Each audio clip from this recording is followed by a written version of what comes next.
Good evening. I'd like to call the Town Council meeting of December 17th to order. If everybody would, who's able, please rise.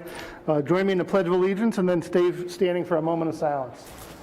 I pledge allegiance to the flag of the United States of America and to the republic for which it stands, one nation, under God, indivisible, with liberty and justice for all.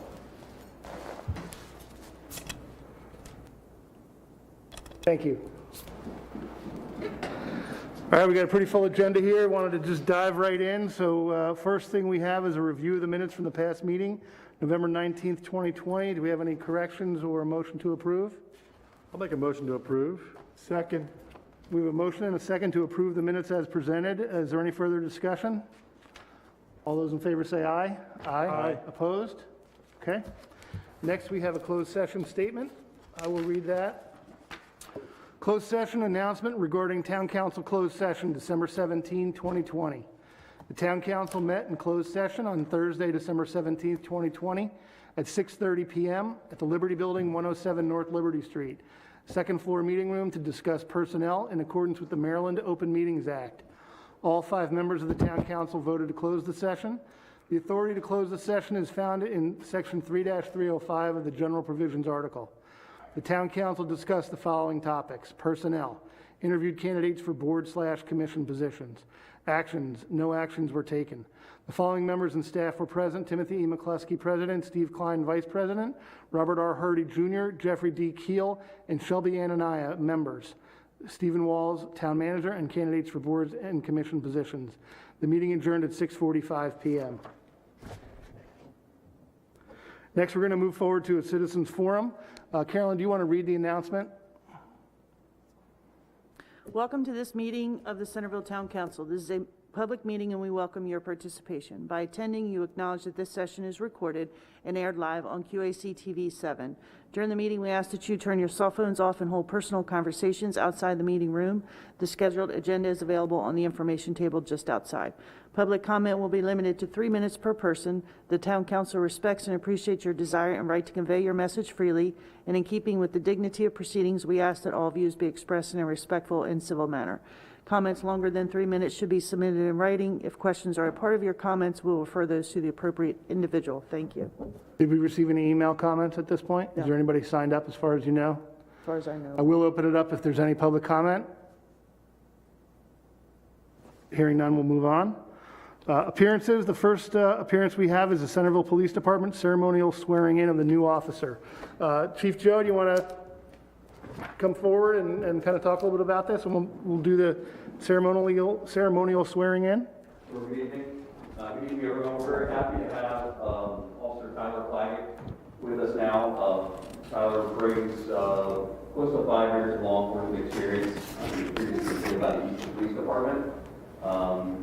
He's born and raised in Queen Anne's County and has a lot of really great relationships with the residents of Centreville and Queen Anne's County. So we are extremely happy to have him on our team, and I think after the ceremony we'll swear in, we'll put Tyler on the spot and have him say a few words. Perfect. We'd certainly like to see him to come in during the time. Yeah, I think we should have them come in during the swearing in. We should get him on a hot mic, I suspect. Yeah. Turn that mic We need a mic. towards the I can speak pretty loud and scary, but I'm saving that. I'm going to stand back here so we're all kind of distance. When we're done, if you want to get a photo, maybe we can just have the council kind of stand up back here and then we'll look out that way. Tyler, what you're going to do is you're going to raise, is it Christopher or you go by Tyler? Thomas. Okay. Please raise your right hand, say aye, pronounce your name in full, and repeat after me. I, Christopher Tyler Claggett, Do solemnly affirm do solemnly affirm that I will support the Constitution of the United States that I will support the Constitution of the United States and that I will be faithful and that I will be faithful and bear true allegiance and bear true allegiance to the state of Maryland to the state of Maryland and support the Constitution and support the Constitution and laws thereof, and laws thereof, and that I will, and that I will, to the best of my skill and judgment, to the best of my skill and judgment, diligently and faithfully, diligently and faithfully, without partiality or prejudice, without partiality or prejudice, execute the office of execute the office of officer for the Centreville Police Department officer for the Centreville Police Department according to the Constitution according to the Constitution and laws of this state, and laws of the state, the town charter, the town charter, and laws and ordinances and laws and ordinances of the town of Centreville. of the town of Centreville. Welcome to the team. Guess we got to do it like this, right?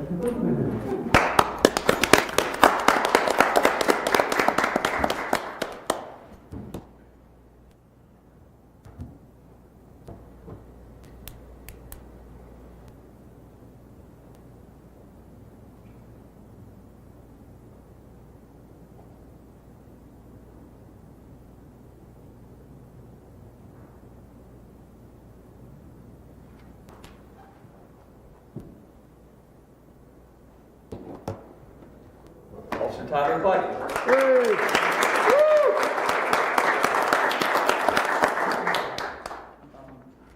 I want to thank everybody for giving me the opportunity. I feel very blessed to be able to work in my hometown. I know a lot of great people here. I've been wanting to come here for quite some time, and it's finally happened.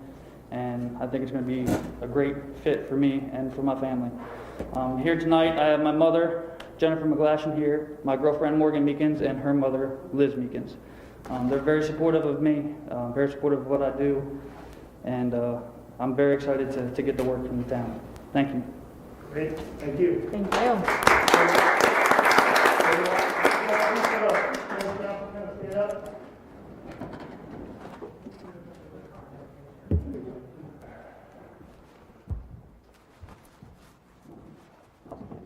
Here, you get in the middle. It's fine. Okay, all right.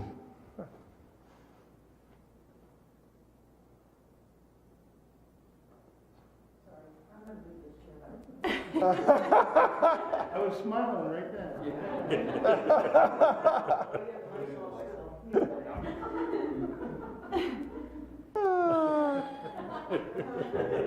Can I get the pen?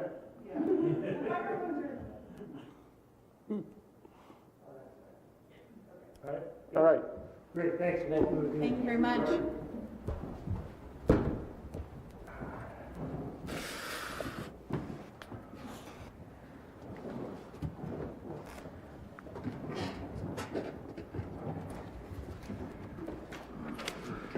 Next item on the agenda is board and commission appointments. We had a couple of interviews tonight. Right now, we've got several positions open, but there is a vacancy through April 2022 on the Board of Zoning Appeals, and a vacancy for the Planning Commission through April 2021. Does anybody want to make a motion to appoint somebody? I'd like to make a motion to appoint Tim Zawella to the town's planning commission. Okay, and that would be for the regular term completing in April 2021, is that correct? That's correct, yeah. Is there a second? I second. Okay, Shelby? Is there any further discussion? We have a motion and a second to appoint Tim Zawella to the Planning Commission for a regular term through April 2021. Any further discussion? All those in favor say aye. Aye. Opposed? Okay. Board of Zoning Appeals? I'll make a motion to appoint, get his name exactly right, Stephen E. Layden Okay. to the Board of Zoning Appeals. And that would be a regular position with a vacancy through April 2022. Correct. Okay. Is there a second? Second. Carolyn, you got to stay on top of this, right? Yeah. All right, we've got a motion and a second to appoint Steve Layden to the Board of Zoning Appeals to a position that expires in April 2022. Is there any further discussion? All those in favor say aye. Aye. Any opposed? Okay. Next up, we've got the Centreville Planning Commission presentation. One of the things that we're doing this year with all the new council members is I wanted to have the boards and commissions come in and kind of give a little bit of discussion on what they do, how they do it, what their roles are, who the various commission and board members are. Last month, we heard from CETA, the Centreville Economic Development Authority. This year, we're going to get today we're going to get the Planning Commission in, and I would like to welcome them wherever they may be.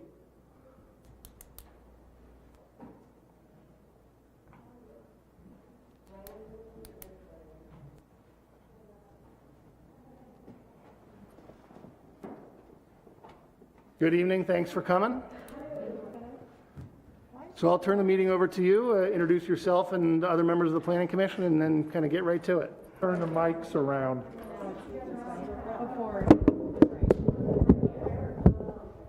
do you want to stand? I'd probably be better standing. Darren, if you want to sit. Or we can just spread out. How about we just spread out? Thank you. Okay. You're right there, Kara.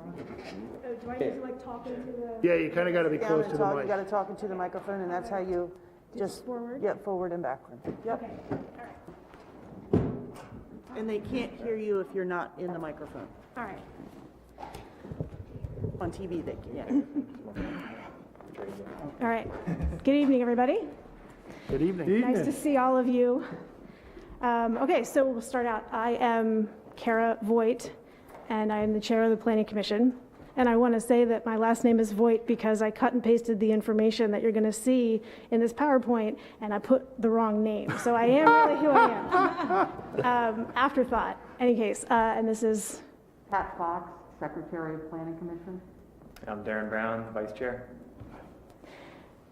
okay, so to start out, I'm trying to go through some of the hows, who's, when's, why's, what's. Do you want me to? Maybe I can. Oh, there we go. Go back one. Trying to figure out where it's going from. So I wasn't the only one. Okay, good. Don't read ahead, guys. Okay. Too late. Okay, so why are we doing what we're doing? And this is basically we're here to sort of help you guys as the town council where it comes to, well, here we go. You know, we're giving you oversight when it comes to net new projects that can come into town. And then also we want to help kind of create the roadmap that's going to help what the future of the town is going to look like. And so what we do when it comes down to it, what we're actually in our meetings, there's a couple different things that we do within the purview of the Planning Commission. When we have developers or applicants that'll come before us with different kinds of building projects, then it's our job to take a look at them, review them against the comprehensive plan, give our input, and then that back and forth between the town begins. We're sort of the first touch point, if you will. As tonight, you guys looked at a new amendment to the zoning code. That's something that we also weigh in on. Consistency to the comprehensive plan, give our feedback, any kind of changes that we can see as being beneficial or maybe in conflict with some of the existing code. We'll give recommendations, and then it gets forwarded to town council. The other thing that we do is any kind of relief that an applicant would want by way of requesting a variance or a special exception that would go to the Board of Appeals. An applicant would first come to us, and what our job in that capacity is to weigh the request of the applicant against the comprehensive plan, and then give feedback, or we're not giving the Board of Appeals a directive per se, but we're, again, just providing our comments, and then the applicant would go before the Board of Appeals, and then the Board of Appeals would essentially sort of take all that into consideration in making their findings. And then the other thing that we do, which is probably, when you're talking about good planning, is continuously working on things like our comp plan, building that out. There are always sort of updated concepts when it comes to what we can do to ensure good planning. And ultimately, what we're doing isn't just for today or 5 years from now. Good planning is about 15, 20, 30, 50 years down the road. Hopefully, the benefit of what we're doing here is going to be something that we won't see. You know, it'll be our kids that are seeing it and our grandkids that are seeing it. So, you know, that's kind of the bigger picture that we need to kind of keep in focus. Can you go next slide? Okay. Our origin story. I'm not a superheroes person, but I figured this is a good way to get into it. So yeah, we have been a body, the Planning Commission, since I'm kind of proud to say before I was born, just. And so originally this was sort of the language that would allow for the creation inside of these municipalities, state and or the state, county, and local governments was created way back when. And then relatively recently, all of that sort of got updated and translated and kind of turned over into the land use the land use article. And the land use article is a lot more comprehensive. There's a lot more things that the state does. You've got critical areas. That's a huge part of it. Preservation. So it's a lot more robust inside of what that land use article does. And so there you go. It outlines kind of a way for all these different levels of government to speak the same language. And that's obviously really important. Everybody's kind of got to know, like, okay, well, what are the expectations from top levels down, and how do we need to implement that? And this is how we do it. It's kind of our instructions, if you will. And then inside of that, the town itself can adopt other ways and other tools for us to put in our tool bag. But that's kind of where it starts, is at the highest level of that. Okay, so what do we do? How are we important to you? Or how is land use article important to you? And this is kind of what we were talking about. So it's not just the roadmap for the government levels to talk to each other, but then also we need to be able to clearly and concisely let the applicants know, the developers that are coming in, people that want to come in and do improvements in the town, what our expectations are of them at that higher level. And then as it kind of comes back down to the town can overlay other stipulations on top of that. Can go to the next one. Okay, so this is just kind of a breakdown of how we operate as a board, I guess, or who we are, how many of us there are. There are supposed to be 7 members, we're 1 short. And then given that fact, that also means that we're short 2 alternates. So where are we here? 2 alternates. Yeah, we do our officer elections. Those are by the 7 voting members. We've got our ex officio officer or ex officio member, who would be one of you. And then the role there is actually, in my opinion, really important, because as you know, it's kind of hard this is volunteer, and you guys are volunteer, and it's really hard to kind of keep track of everything that's going on and all the boards all the time. So having a liaison, being a town council member, that's kind of a really close touch point for us to be able to go back and forth and what's going on here. This is what we're doing. They will bring information to us, and then they will also be able to deliver information to you. So that's a key tool. And then there are also sometimes, because we don't know all of the interworkings that are happening on the town council level, during appearances, there can be some valuable feedback that we can look to our ex officio and say, okay, so what is some backstory on this? Because there might be some pieces of the puzzle that we just don't know about. The next one? Okay, so here we are. And again, that's not my actual last name. Cutting and pasting. This is my first PowerPoint ever. You're going to get what you get. So I can't believe I'm the longest sitting member. And born and raised here, I would say that, I grew up back in, maybe, I don't know, some of you in the room might know what a war frat was, but that's what we were, and I think that was probably a term that was invoked upon us by the nouveau riche up there in the Heights. I'm looking at you, Steve.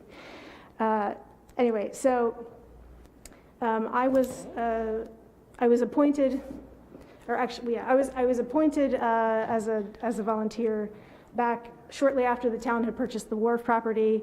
There was an ad hoc committee, the Centreville Wharf Advisory Committee, and that was a body of, I don't know, there's probably 9 of us that spent months and months putting together recommendations and guidelines on kind of how that property could be built out. And I'm happy to say that a lot of those recommendations we made have happened. So that was a neat thing to as my first jumping in point.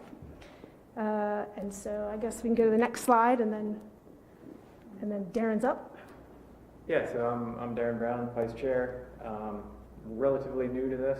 You can see I was appointed in 2018. I've only lived in the town since 2016, so a little bit more than 4 years.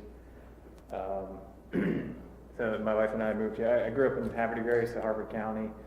And then for the last 10 years or so, before we moved here, I moved around a lot with my work. I was in the oil and gas business. I worked in a lot of different states and different countries, and lived a lot of different places, and then finally decided to settle down here. It's a great town, love it here. My wife and I own one of the older properties in town. Well, I guess it's relatively young by this town standards, but the house was built in 1915.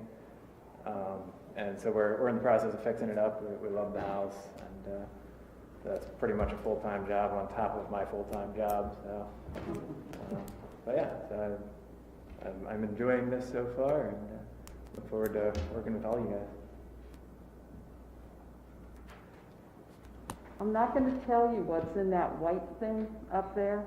It's a little political sign. Kara wouldn't let me use it, so she had to black that out. My name is Pat Fox. I grew up in New Jersey. I've lived in Centreville for 7 years. And I have to admit that when Kara was born, I was working on my master's degree in urban planning at Ohio State. So, that's okay. I still learn a lot from her. I have 40 years of project management experience in planning and design projects, as you can see up there, for a variety of types of public projects and private commercial development. I'm currently the president of the HOA at Symphony Village. I was also involved in the Wharf Planning Project or Planning Commission back when I first moved into Centreville, which was really fun. That's how I got to meet everybody. And just to add something a little different to what I'm doing is I'm enrolled in the state of Maryland Master Naturalist Program.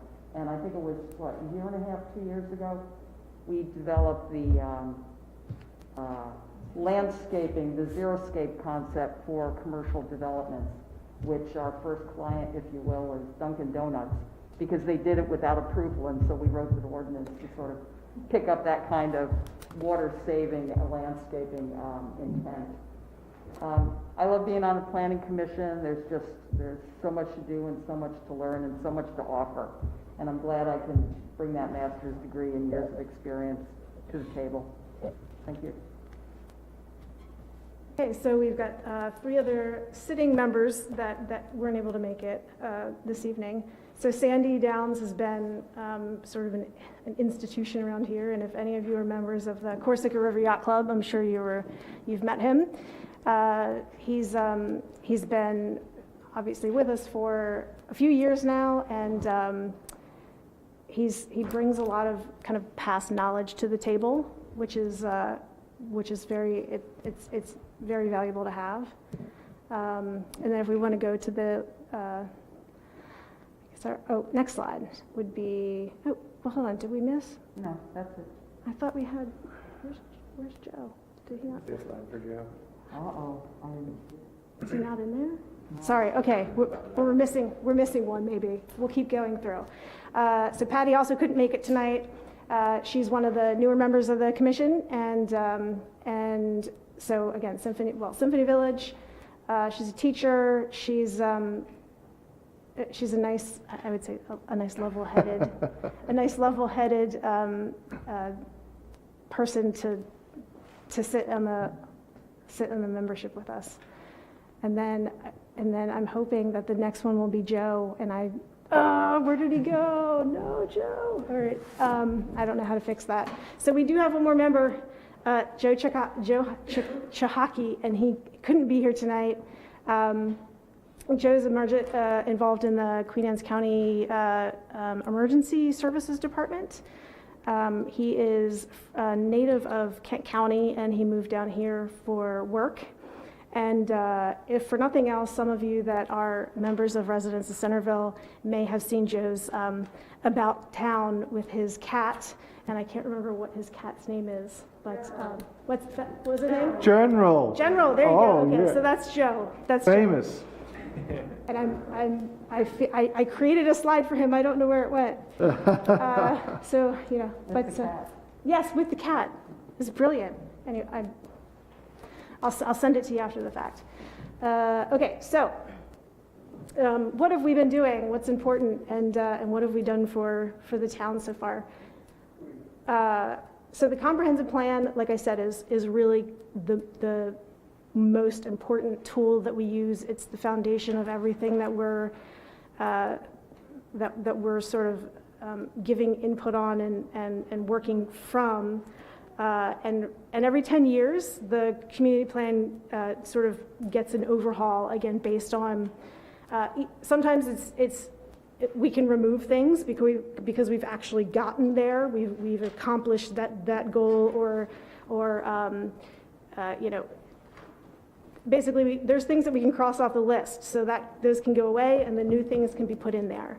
And I probably could have gotten a little bit more into the weeds about some of the things that came off of the list, but you guys, I'm sure will have if you don't already, or you can go online and leaf through the community plan, and it's actually kind of impressive if you see the amount of things that we actually have accomplished even in the last 10 years.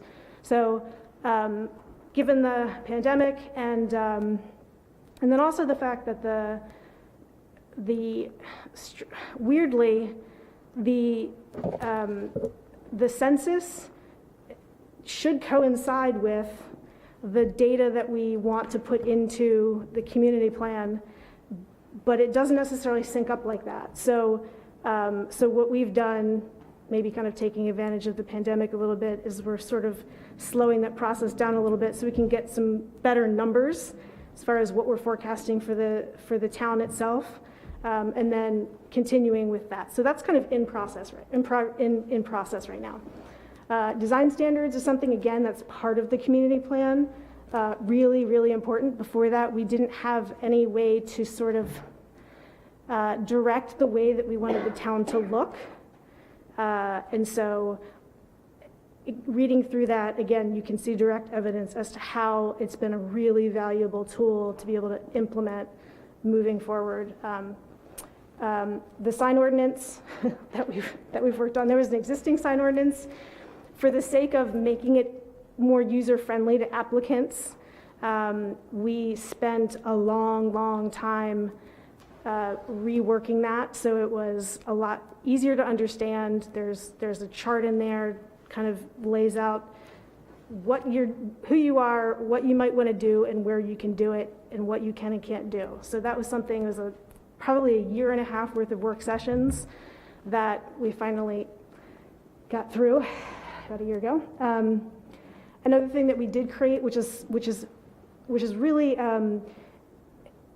unique. It wasn't something that we could do with our current community plan or our current zoning, the traditional neighborhood design. It was, in the case of this current community plan, it was designed for a single site, as an overlay district, but what it did is it allows us to, within one site, have multiple sizes of lots, allow for commercial and retail sort of all in one, and it would kind of, it would require the developer to give us an entire master plan of what this thing would look like all at once. So similar, I would say, just to kind of give you a visual, a real quick visual, would be Gibson's Grant is one of the kind of traditional neighborhood communities where you've got all different kinds of things. Smaller lots, townhouses, bigger houses on bigger lots and rear alleys and stuff like that. So moving forward, that's hopefully one of the things that as we kind of add other properties onto the outside, that we can create, you know, the allowance to be able to maybe do some more of those projects as we move forward. And then tree standards and requirements, that was another thing that was, it's been in existence, but it's really, again, when you start getting into what you want the town to look like in 20 years, 50 years, the requirements that we want developers to have and making sure that they're planning for that now and planting for that now, and then making sure that those trees are going to be viable so people can enjoy them, you know, 50, 100 years down the road. And then next slide, I'm not sure if we, okay. So what we've got kind of on our plate right now and upcoming, we just, as of last night, had the YMCA come before us with their concept plan. That's obviously something that has been in the works for it's been in the works for about 15 years. The site out on the property that had been annexed into the town to accommodate the county office building and the future YMCA, and then maybe a future Board of Ed building. This is the next piece of that. It's going to be a really, I think it's a great thing for Centreville, and we've been planning for it, and we're at the kind of beginning stages. But I think that you guys are going to see that hopefully this is going to go pretty fast. They came at us with a really good idea of what they want to do, and they're kind of ready to roll on it. The Turpin Farm is another kind of biggie. That's, again, part of the community plan. It's been recently sold, and so we had kind of the first, I wouldn't necessarily call it a phase, but first kind of plan for a smaller part of that to come online for a build out, and that's going to be another thing that we really want to figure out how to do that right and how to do it well. And with the tools that we've got established, I think we're poised and ready for that kind of scale of a project and a property to come on board or to come online in Centreville. And then again, the comp plan review, it's cavernous, takes a long time to do it, and so we kind of chip away at it how we can, a little at a time. So I think that might be it. Okay, good, that's it. All right. Council members have any questions or thoughts? Yeah, the Turpin Farm you mentioned, is that the self-storage? Yes. Yes, that's the first piece of it. When the applicant came before us, there were some sort of further out plans where there could be some potential tie-ins that would come in off of, what is it? Little Hut, yeah. And again, none of it doesn't have to be on paper yet, but we want to make sure that those kind of things are being considered, those access points to be able to access and move around the bigger part of that and what that's going to look like. So, sure. Little bits at a time. So Turpin Farm is a multi-use development. Yes. So you're planning on commercial, townhouses, maybe apartments above stores like down in Chester? Well, so in the code that doesn't allow for that, our code doesn't currently allow for that on that parcel. Oh, okay. Not to say that that's depending on when it's built out, if that language is in place to be able to do something Has like the that. developer proposed something like that? or- No, not yet. The only thing that they've come to us and kind of, basically, they sort of took the existing adjacent property line that they owned and moved it out, moved it into that farm property a little bit to be able to build out what they had already had, to add on to what they already had. So there's still a lot of land on the far side of that hasn't, as far as we know, hasn't been addressed. Nothing's come before us as far as what that's going to turn into. Just want to confirm something. The current farmhouse has been,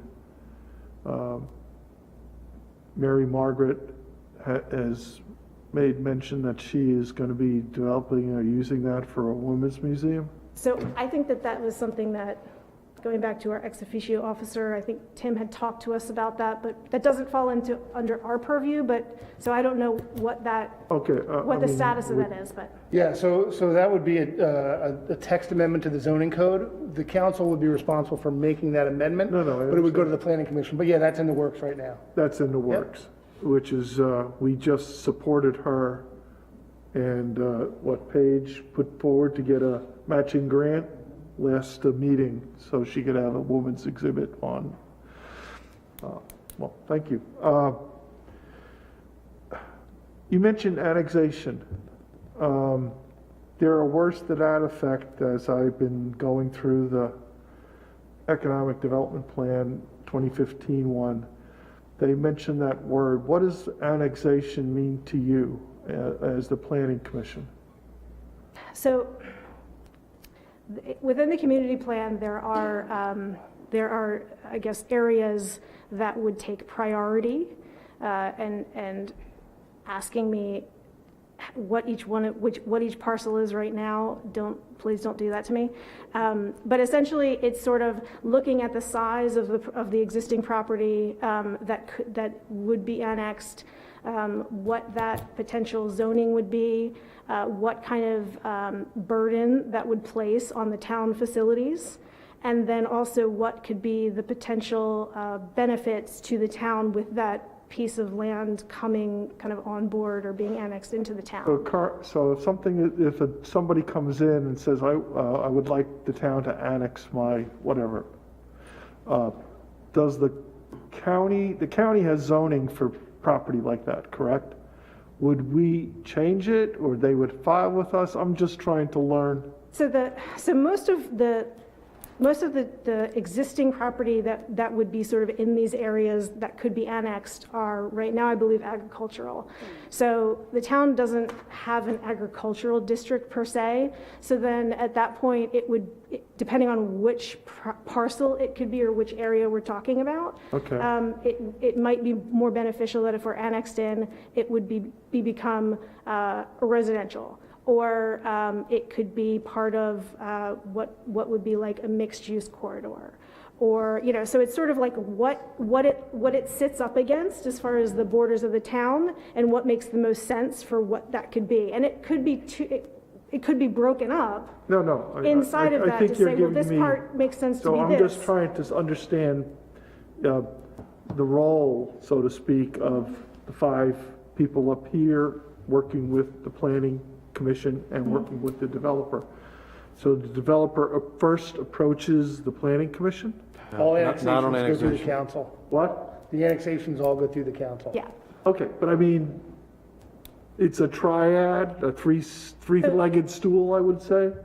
Yes. Partnership, I mean? Yeah, I mean, we could get into the details of No, annexation. I'm just saying, but just yes, no, I'm just trying, thank you. that really is the purview of the council. All of Okay. those, negotiations would happen Okay. typically with the council. And then once it comes into the town, then the planning commission would be responsible for managing the subdivision process and what's going to go where and what. I'm just trying to, So part in of my mind, who does what to whom, the roles. So I would say the role of the planning commission as if there were an earliest stage to that would be in what we're doing with updating the community plan.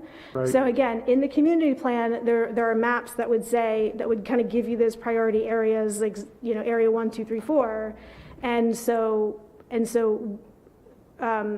that would sort of be sitting there as the kind of next phase for the town to be, or to consider annexation in. So, and again, it's all contiguous to the exterior perimeters of the town, but that tool is already kind of sitting there. So then that's how that developer, that's how that property owner would be able to come to you guys and say, hey, this is what we're thinking about doing, or can, you know, want to be a part of the town, and you guys handle that.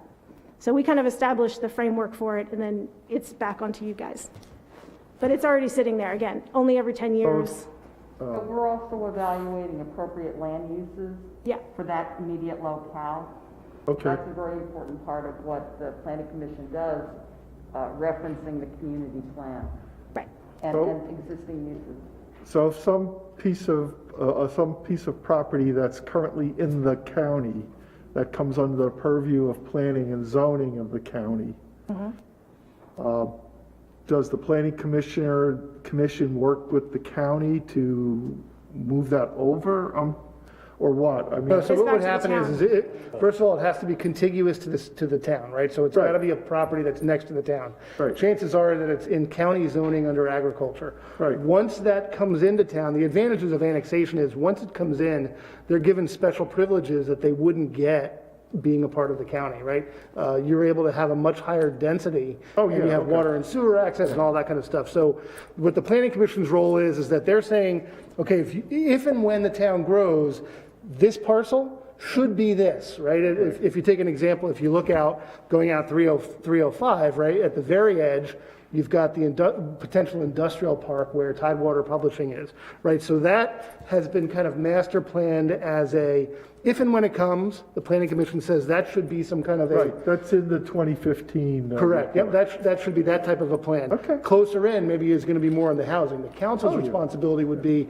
okay, here's what it's gonna be when we bring it in. Once it's annexed, it's no longer a part of the county. Now, there's some Understand. arcane rules that the county still has some say for a period of time, but, you know, once it comes in, then it's Yeah, town. so I can see as you say, in the next 5 to 10 years, there's going to be movement, I would think. And it's like Fred McNeil said one night, I've been here 40 years and the town has doubled in size, and it's going to double again. Yes. So it's a very important role that I think the planning commission has, working with us and for us. Thank Yes, you. most definitely. Anybody have anything else? I just have one real quick one. You said you mentioned, you worked a year and a half on the signage rules.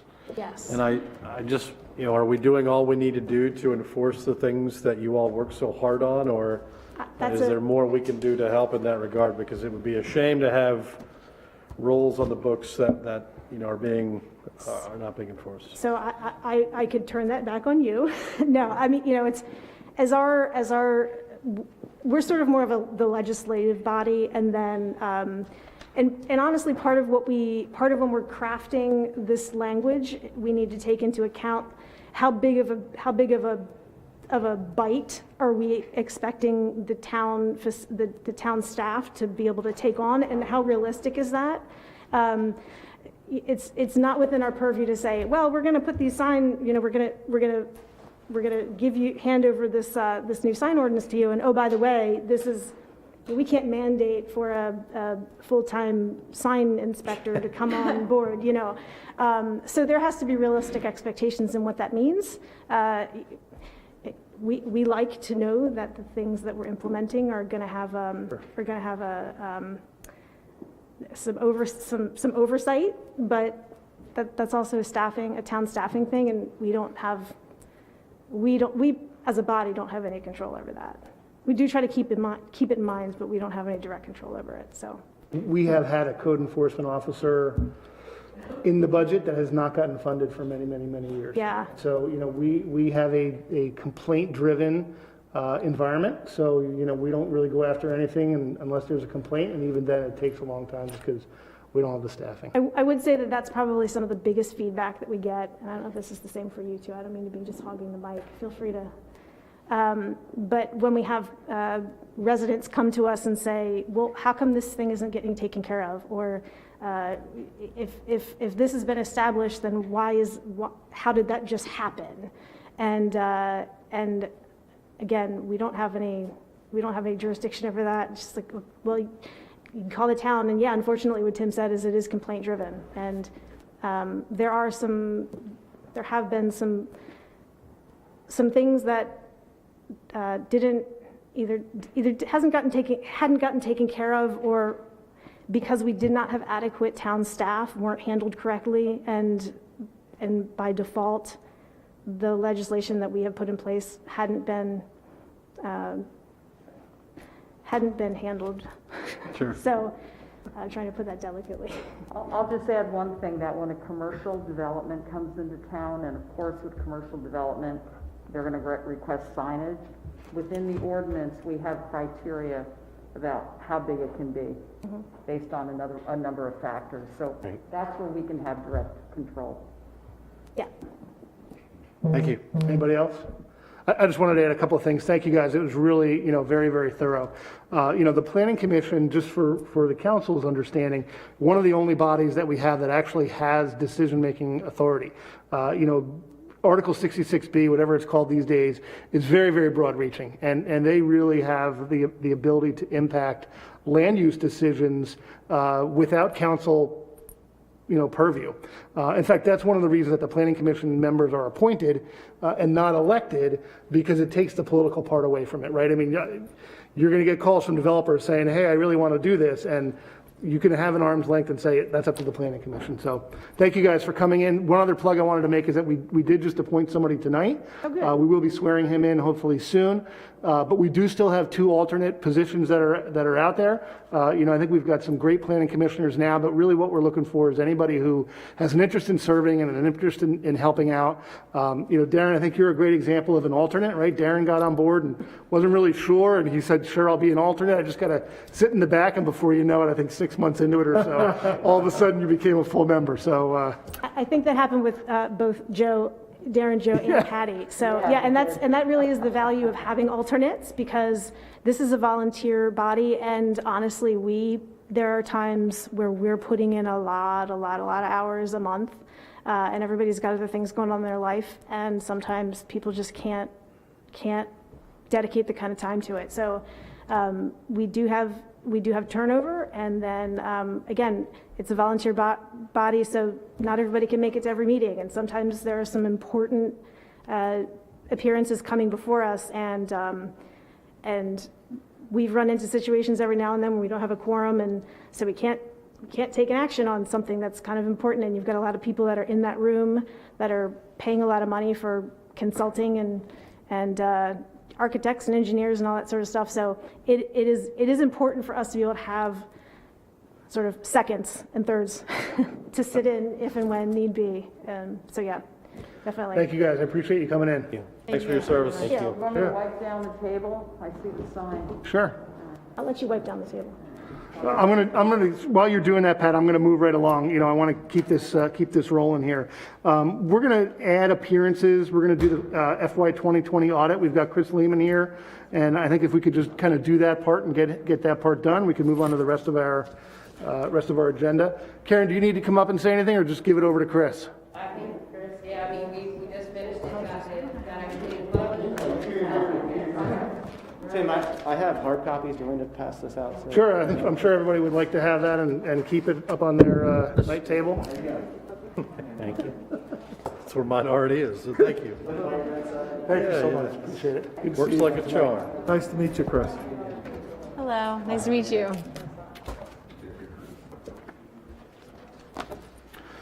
So owing to the time, I mean, you could spend as much as you want, but I'm going to keep it brief. So just stop me if you have questions. I'll walk through this rather quickly.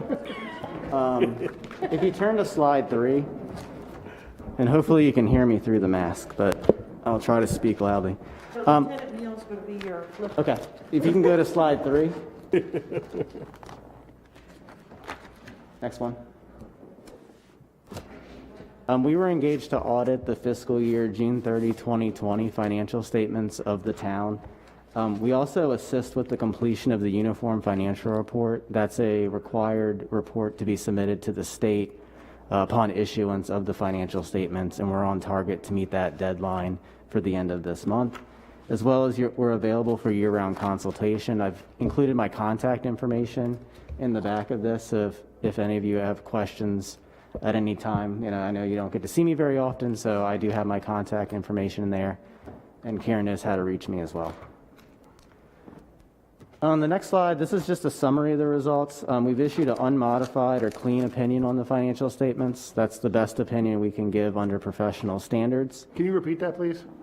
We've issued, and I have more good news too, but we've issued a clean or unmodified opinion on the financial statements, which is the best opinion we can give under financial standards. And I pulled the last 10 years of financial statements. This is the earliest the statements have been issued in at least the last 10 years, and this will also be the first time that the town has met the UFR deadline without requesting an extension. Great job. That's with Karen dealing with a second system change and COVID. So I don't know how she does it. We've discovered no instances of fraud. A financial statement audit is not a fraud audit, but we are required to have a healthy skepticism that it can be perpetrated by anyone or any time. We did provide some recommendations, just some year-end journal entry type items that I included in here, but I've also provided those to Karen. Just those items should just be booked prior to us coming in and doing the audit. So kind of she should get credit for booking it rather than we coming in and then suggest that there's an entry to be made. But anything that we had to book an entry for, management made those entries, and they were able to provide us the documentation, rather quickly to book those entries. So we've also received the full cooperation of management. So any records we requested support for, we got adequate support or answers for those items. Slide 6 just shows a picture of our risk-based audit approach. Next slide. And in that approach, we go through and assess the control environment, which I have, as well as the key processes. And on slide 7, I have the evaluation of those key processes. So we look at bank reconciliations, estimates within the financial statements, financial reporting and closing, and expenditures. We concluded that all areas were designed and operating effectively. Just in the one instance with the closing of the books, since we did have some journal entry proposals, just some suggested kind of cleanup on those items, and I do have a list of the accounts that were affected. And then lastly, on slide 8, looking at the payroll process, revenue, fixed assets, compliance, again, design and operating effectively. The only item we had with fixed assets is with the switch over to the new system. That system does calculate depreciation, and we would just recommend management book the depreciation to the financial statements. It was just an item that wasn't booked when we started the audit, but management was able to get us the information, and that's been reflected within the financial statements. Slide 9 just shows a list of the accounts where we proposed audit adjustments, and again, walking through those with management. All those entries have been made within the financial statements that we have issued. On slide 10, 2 other items. Number 2 had to do with the system conversion back to AccuFund. There was a check that was kind of hanging out there in the conversion, but that's since been identified and corrected by management. And then lastly, there's sewer allocation receivables and deferred revenue in the enterprise fund, and we would just recommend a periodic look at what outstanding developer allocations are still there, just to reconcile that back to the general ledger. Questions so far? I know I'm moving fast, but I think one of the things I want to ask is these recommendations, are we going to be able to implement them, or are these things that? Oh, yeah, we actually are, because Chris and I have been working on these for quite a bit. So just like the end of year entry, some of the accruals, I didn't get the information before we closed the books, so I would do the entry and then I would give it to Chris and say, this is what I'll need you to input because we've already closed the books, but yes. Yeah, I would just say for next year's, if Karen books them all, then I'll take the trial balance and we'll audit from that, and then I think that's really as simple as it is. So what we just have to evaluate is when we get the books, who's identifying what as an entry. And I think now that Karen has those, she's booked them, should be easy to rinse and repeat. So, and a lot of these are year-end items that really wouldn't affect necessarily your financials throughout the year, unless you're really worried about depreciation or prepaids and things like that. On slide 12, you'll see The governmental activities, total assets were at $20.3 million for the year against liabilities of $6.8 million. That leaves the town's governmental activities at a positive net position of roughly $13.6 million for the year. For the business type activities, which is the water and sewer activity, $31 million of assets against $12 million of liabilities, and that leaves a positive net position of $18.9 million for the fiscal year. On, you mind if I interrupt you and ask a question? Yes. So on page 8 of what we were sent, I guess this is the draft audit, there is the town's net position decreased $492,000 as of June 30th, 2020. This increase is a result of a $1.2 million decrease in governmental activities and a $741,000 increase in business type activities. So the subset here is, I guess I'm curious if you could be a little more layman's terms. The net position is decreasing, and that's generally a bad thing. I'm not going to say it's bad, but you don't want the net position to decrease over time, right? So if you could point to, is the speed camera revenue negatively affecting, would revenue negatively affect the net position? Well, I don't want to steal your thunder, but kind of the two main drivers of that decrease was there is a transfer of assets from the permanent fund to the sewer fund to fund the capital construction. And then secondly, in the governmental activities, the depreciation expense is a reduction of the net position. So depreciation expense was roughly $900,000. So those are probably the two main drivers. Do we know specifically what is depreciating at $900,000? I could get you the fixed assets report so you could actually see what the breakdown of that is, yeah. Yeah.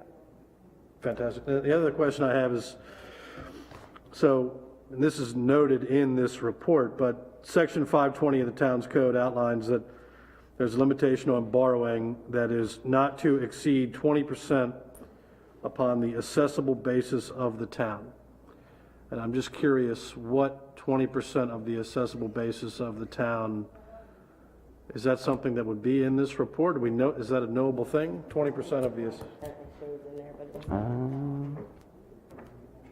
I think the assessable base is about 550 million. That sounds about right. Yeah. And so 20% of that, Yeah, 100, It's about 110 million. yeah. yeah. It's 550, you're right on, pretty much right on there. That's about what it is. and that the assessable basis is properties the town may own? What would that include, I guess, is my question. All properties within the town limits.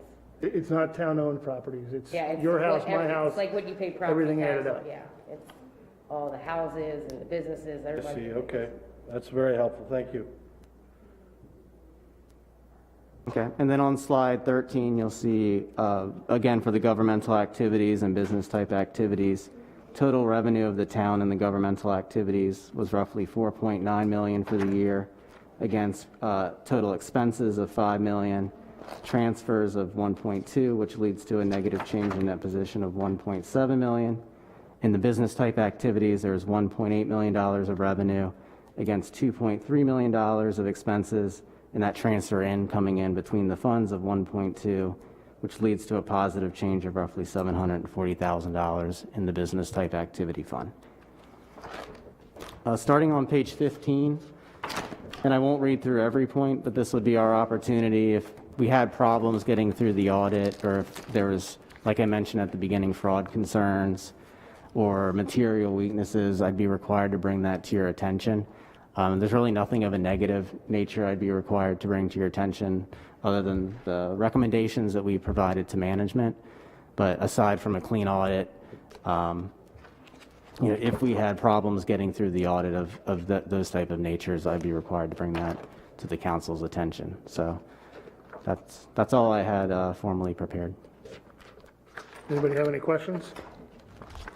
So we are, there's a statutorily required to do this audit by the state and then present Yes. it to them for their review, right? So they'll want the audit report as well as the UFR, the Uniform Financial Report, and that's currently due at the end of December. We have it drafted, and we plan to have it ready for Karen's review on Monday, so that deadline should be met. And the statements have already been furnished to Trevor Owens at the state. Okay. And Carolyn's going to put them on the website tomorrow for the public so they can have access to Okay. see those as well. Council members have any questions, comments? Karen, it sounds like you're doing good work. Thank you very much for that. Thank you. Thank you both for going over everything and presenting all of this. It's been very helpful. Okay. I do actually have one question, and I'm not sure if it's in this or not, but we've got some liabilities that are out there, comp time, for example. There's some end-of-service payouts as well. I'm not sure if it's in here. Is that in your Yeah, so audit? there's a liability for compensated absences, which that would represent any time someone's accumulated. Okay. That if they were to leave, now, not to say everyone's going to leave at June 30, but Right. the value of time that anyone would get a payout if they were to leave, that's disclosed within the footnotes. Okay. And that's a liability on the financial statement. So we have it on the financial statements, but it's not necessarily in the budget as like a, Yeah, so it wouldn't hit your general fund as a liability, because it would only be a liability once you basically have committed to paying it. So like if someone left tomorrow and you're going to cut them a check, say next week, that would be a liability in your general fund. But at year end, if you're not cutting a check like the next day or very shortly, that's not a general fund liability. But it is a liability on the entity-wide books, Yeah. where you book like your fixed assets, your debt, and your OPEB and pension liability. so the council has discussed that in many years in the past of actually having a comp time payout so that we don't accumulate that, and we just never got it done. And it's always been We'll talk about that later on. there's always been both sides of the coin, where do you budget the accrual, like as someone earns it, or do you budget it as you pay it out? And neither way is wrong, but that's always a kind of a hot topic when you talk about leave, because someone could accumulate it for the years, and now you get hit with a big payout that you may not have budgeted because you didn't know that person was going to leave. Right. So. Yep, okay. Anybody else, anything? Thank you, guys, I appreciate you getting it in on time. Okay, That's really, all right. that's a Thank you really all. big deal. Nice meeting you. Me too. Thank you. All right, so we're going to now move to the 7:05 public hearing. Steve, is that right, where we are on that? Yeah? I'm going to open up the public hearing right now for resolution, let me make sure that's correct. Resolution 12-20, 2020. The subject of this hearing is a resolution of the Town Council of Centreville for the purpose of amending the town charter to increase the number of members of the Board of Supervisors of Elections and terms and matters generally related thereto. I will now ask Mr. McCluskey to provide a background on Resolution 12-20. Okay? I'll turn the meeting over to me. So the purpose of coming up with this is the town charter has a Board of Supervisors of Elections of 3 members. Back when the Board of Supervisors of Elections kind of was created, we had 3 council members. The town was much, much smaller. Many times the total number of people voting was less than 100, and the polls were not open very long. We've now moved to 5 council members. The charter now states that the polls must be open from 7 a.m. to 7 p.m.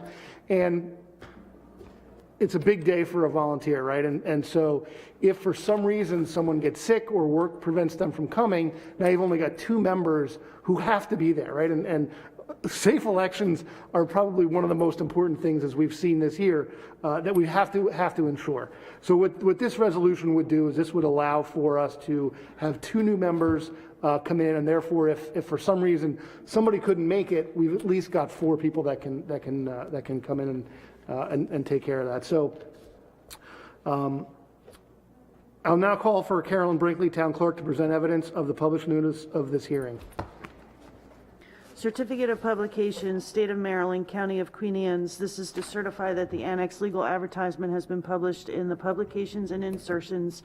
Resolution 12-2020 and Ordinance 04-2020 was published in the Record Observer on 11/27/20 and the Star Democrat on 11/25/20. We will first hear from all those in favor of proposed resolution 12-20 and then hear from those opposed. Please keep all comments at 3 minutes. You are welcome to provide written testimony to the town council as well. Normally, we would read the public comment guidelines, but we've already read them once this evening. So now we will hear from all those in favor of proposed resolution 12-20. Please come forward. Let the record show we had no one come to speak in favor of it.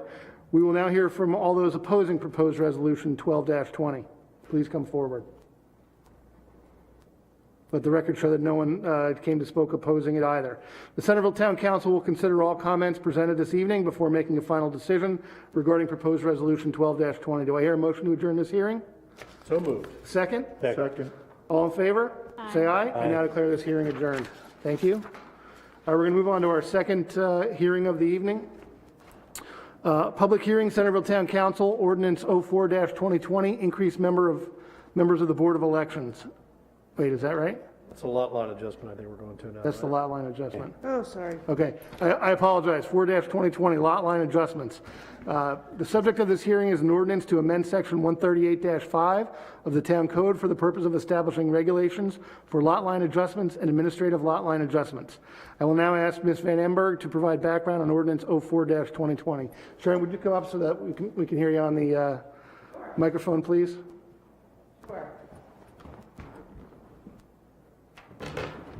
So as the Planning Commission talked to you about, one of the things that they do is they approve plats. Not every plat is a major change, so this is dealing with situations where there aren't new lots created, you're just adjusting a property line between two properties, and the idea is that it wouldn't need to come to the Planning Commission. It could be approved at the staff level. This did go to the Planning Commission last night for their recommendation. There are a couple of minor changes. I don't think they are substantive, but the ordinance as prepared with the language had a reference to a planning director. The town doesn't really have a planning director on staff. We use a consultant for that. So we wanted to change that term to town manager or the town manager's designee. So just we're covered no matter what the situation is. And then, because the Planning Commission will not be reviewing these, they thought it made sense to change who signs the plat and have that be the town manager as well, not the chairman of the Planning Commission and the secretary of the Planning Commission. So that is another change that is proposed to the ordinance. Okay. We will now hear from all, I will now call on Carolyn Brinkley, Town Clerk, to present evidence of the published notice of this hearing. Certificate of publication, State of Maryland, County of Queen Anne's. This is to certify that the legal annexed advertisement has been published in the 1127 Record Observer and 1125 Star Democrat. Thank you. We will first hear from all those in favor of proposed ordinance 04-2020 and then hear from those opposed. Please keep all comments to 3 minutes. You are welcome to provide written testimony to the town council as well. I'm going to defer reading the public comment guidelines as we've read them before. We will now hear from all those in favor of proposed ordinance 04-2020. Please come forward. Let the record show there's no one speaking in favor of proposed ordinance 04-2020. We will now hear from all those opposing proposed ordinance 04-2020. Please come forward. Let the record show that no one came to speak against ordinance 04-2020. Centreville Town Council will consider all comments presented this evening before making a final decision regarding proposed ordinance 04-2020. Do I hear a motion to adjourn this hearing? So moved. Is there a second? All those in favor say aye. Aye. I will now declare this hearing adjourned. Thank you. All right, now we're going to move into old business, resolution 12-2020. We just had a public hearing for the Board of Supervisors of Elections. I will read the top of it in for the record. Town Council of Centreville, Resolution 12-2020. A resolution of the Town Council of Centreville for the purpose of amending the town charter to increase the number of members of the Board of Supervisors of Elections in terms and matters there generally related thereto. Do we have an action on this? This is open for consideration. Is there somebody want to make a motion to approve? I'll make a motion to approve the resolution 12-2020. Okay. Is there a second? Second. Who's the first second? Shelby. Okay. We have a motion and a second to approve resolution 12-2020. Is there any further discussion? All those in favor signify by saying aye. Aye. Aye. Opposed? Okay, the motion carries. Next, we have ordinance 04-2020 lot line adjustment, second reading. An ordinance to amend section 138-5 of the town code for the purpose of establishing regulations for lot line adjustments and administrative lot line adjustments. We did just have a public hearing on that. We did note from the town attorney there was a couple of minor non-substantive changes. This did go before the planning commission last evening, and they did provide their support that it was, in effect, agreeable to the town comprehensive plan. And there was, this is the copy that you got in your packet before Sharon sent changes today. So I gave you another copy on your desk that has some extra changes. Yep. So It's that got is, red and that blue. would be the most recent. So that was the second reading. This is, can be considered this evening. Do we have a motion to approve? Make a motion to approve. Okay. Second. Is there a second? Pickett. We have a motion to approve ordinance 04-2020 and a second. Is there any further discussion? All those in favor say aye. Aye. Aye. Opposed? Okay. Next, moving on to the volunteer appreciation dinner. So previously, we had discussed having the volunteer appreciation dinner. Then we put a poll out there about, because of COVID, maybe having an indoor meeting. And because we already set the date, I wanted to bring it back to at least, we can formalize canceling that date and then at least putting it on the agenda for maybe next January, February to discuss what we want to do at that time. So again, I think that we should cancel it based on the guidance that we got from people who are not going to be participating. I think that we need to keep it on the calendar somewhere. I'm not saying we need to put a date, but the volunteer appreciation dinner is a great evening. It's a really fabulous time, and it's one of those small events that we have that we can really kind of thank the people that really help us do our job. So I would just say, like, maybe we can kind of table it until January as we start seeing how how COVID is going and how vaccines are going. Maybe do it sometime in the spring, and maybe we can be creative with it, right? Maybe we do an outdoor barbecue at the wharf, or we have some other kind of maybe outdoor dinner. All right, we have consensus on that. Okay.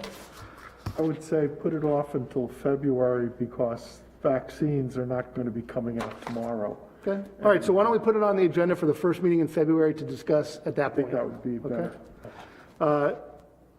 Next, we have the employee appreciation breakfast. Again, that was to be held last week. Obviously, with COVID and not being able to do it inside, it wasn't going to work. So what we decided to do was give the bonus checks out virtually. Again, I also think this is something that we want to figure out how to do. It's a great breakfast. There's so many times that we all get into our routine and Public Works doesn't necessarily, get in touch with the police. And this is a good time for everybody to mix. And I think especially this year with so many new council members, it'd be a great opportunity for us to meet and get and kind of talk to the rank and file. We won't be able to do the check presentation, but Crystal does have a great presentation talking about how long each individual was here. And we've got a great gift exchange, which is probably the funnest part of that. And maybe we can do that sometime next year as well. So do we have a recommendation about what we should do? Kind of also table that to February and maybe see what it looks like then? I think appropriate. Okay. All right. Is there consensus on that? Yeah. Okay. All right. Next, we're going to move on to new business. We're going to go right down to B, which is revisit budget items. Who's in charge? Me. Chris just asked what I can figure out mine copies of the statement. Thank you. Much easier to walk up here now, right?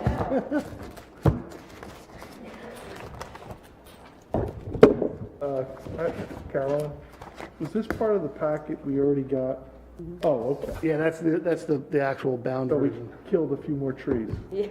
He had told me by the time I found out, he's like, I already printed. I'm like, well, Carolyn already, he said, oh, well, they're binded, so, I'm just making sure. yeah. More to read. Trees are renewable. All right, so in your packet, hopefully the first page is the FY 2022 draft budget timeline. Yep. Okay. So we like to do this timeline. It helps keep us on track when we're going to have meetings, when we're going to submit stuff to you guys. So we've kind of laid it out here. I wanted to just go over the 4 work session dates and ask that you guys review your calendars, and if any of these dates at some point don't work, could you just let me know? So we scheduled our first work session for March 25th, 6 p.m. Most of the work sessions are held at this building. If it's not available, then we usually do it at the Wharf. The second work session is scheduled for April 1st at 6 p.m., April 8th at 6 p.m.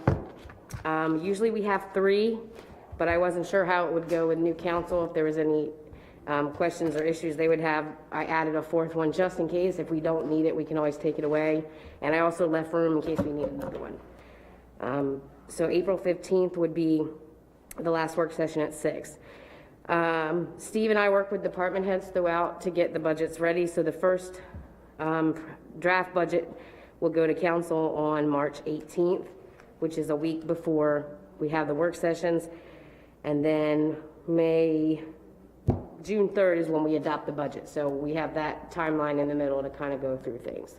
So if you guys get your calendars and see some of these days don't work, if you'll just let me know, we'll rearrange to fit accordingly.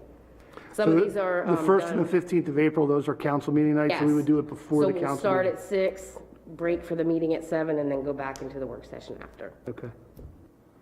Any questions on the, yep, I notice on March 4th, municipal tax differential due. What does that mean? That's Does what- that mean we're asking or we're getting? is that in that when we give them that? Yeah, so that's when we come up with our calculation based on what the differential should be. We give that to the county. And then at some point in the future after that, I think we actually have a meeting with them Yeah. where they actually justify it or don't justify it. And then there's justify. actually a formal council member comes in or the team comes in and we make our plea to I just wanted to the make, commissioners. I mean, that's an important date, so Yes, to speak. absolutely, it absolutely is. Because I know we're still, if I say we, I'll say the royal we here, from a town viewpoint, we're not totally happy with what we've been given in the past. Is that correct? Yeah, I mean, we give them the percentages of what we feel we do as a town, and a lot of times when you see the end result of what they put up against it, it just never matches what our expectation is. understand. So. The good thing is that the March 4th deadline, we've got that probably, it's 90% done. Yeah. It's a spreadsheet and we'll just add some different numbers based on what we feel we should Right, get if this we feel year. something changed during the, we have last year's and we just changed numbers accordingly if something changed within the town. Okay, no, just the terms. Yeah, Yeah, no, and you're I good. will say that the night that we actually go before the county commissioners, we need to have as many of us there as possible. I think it really helps to provide that show of force. It's a quick meeting, but I think it's super important that we And in between there, I represent. think we meet with Jonathan. Correct, To yeah. kind of, which is the fine, yeah, okay.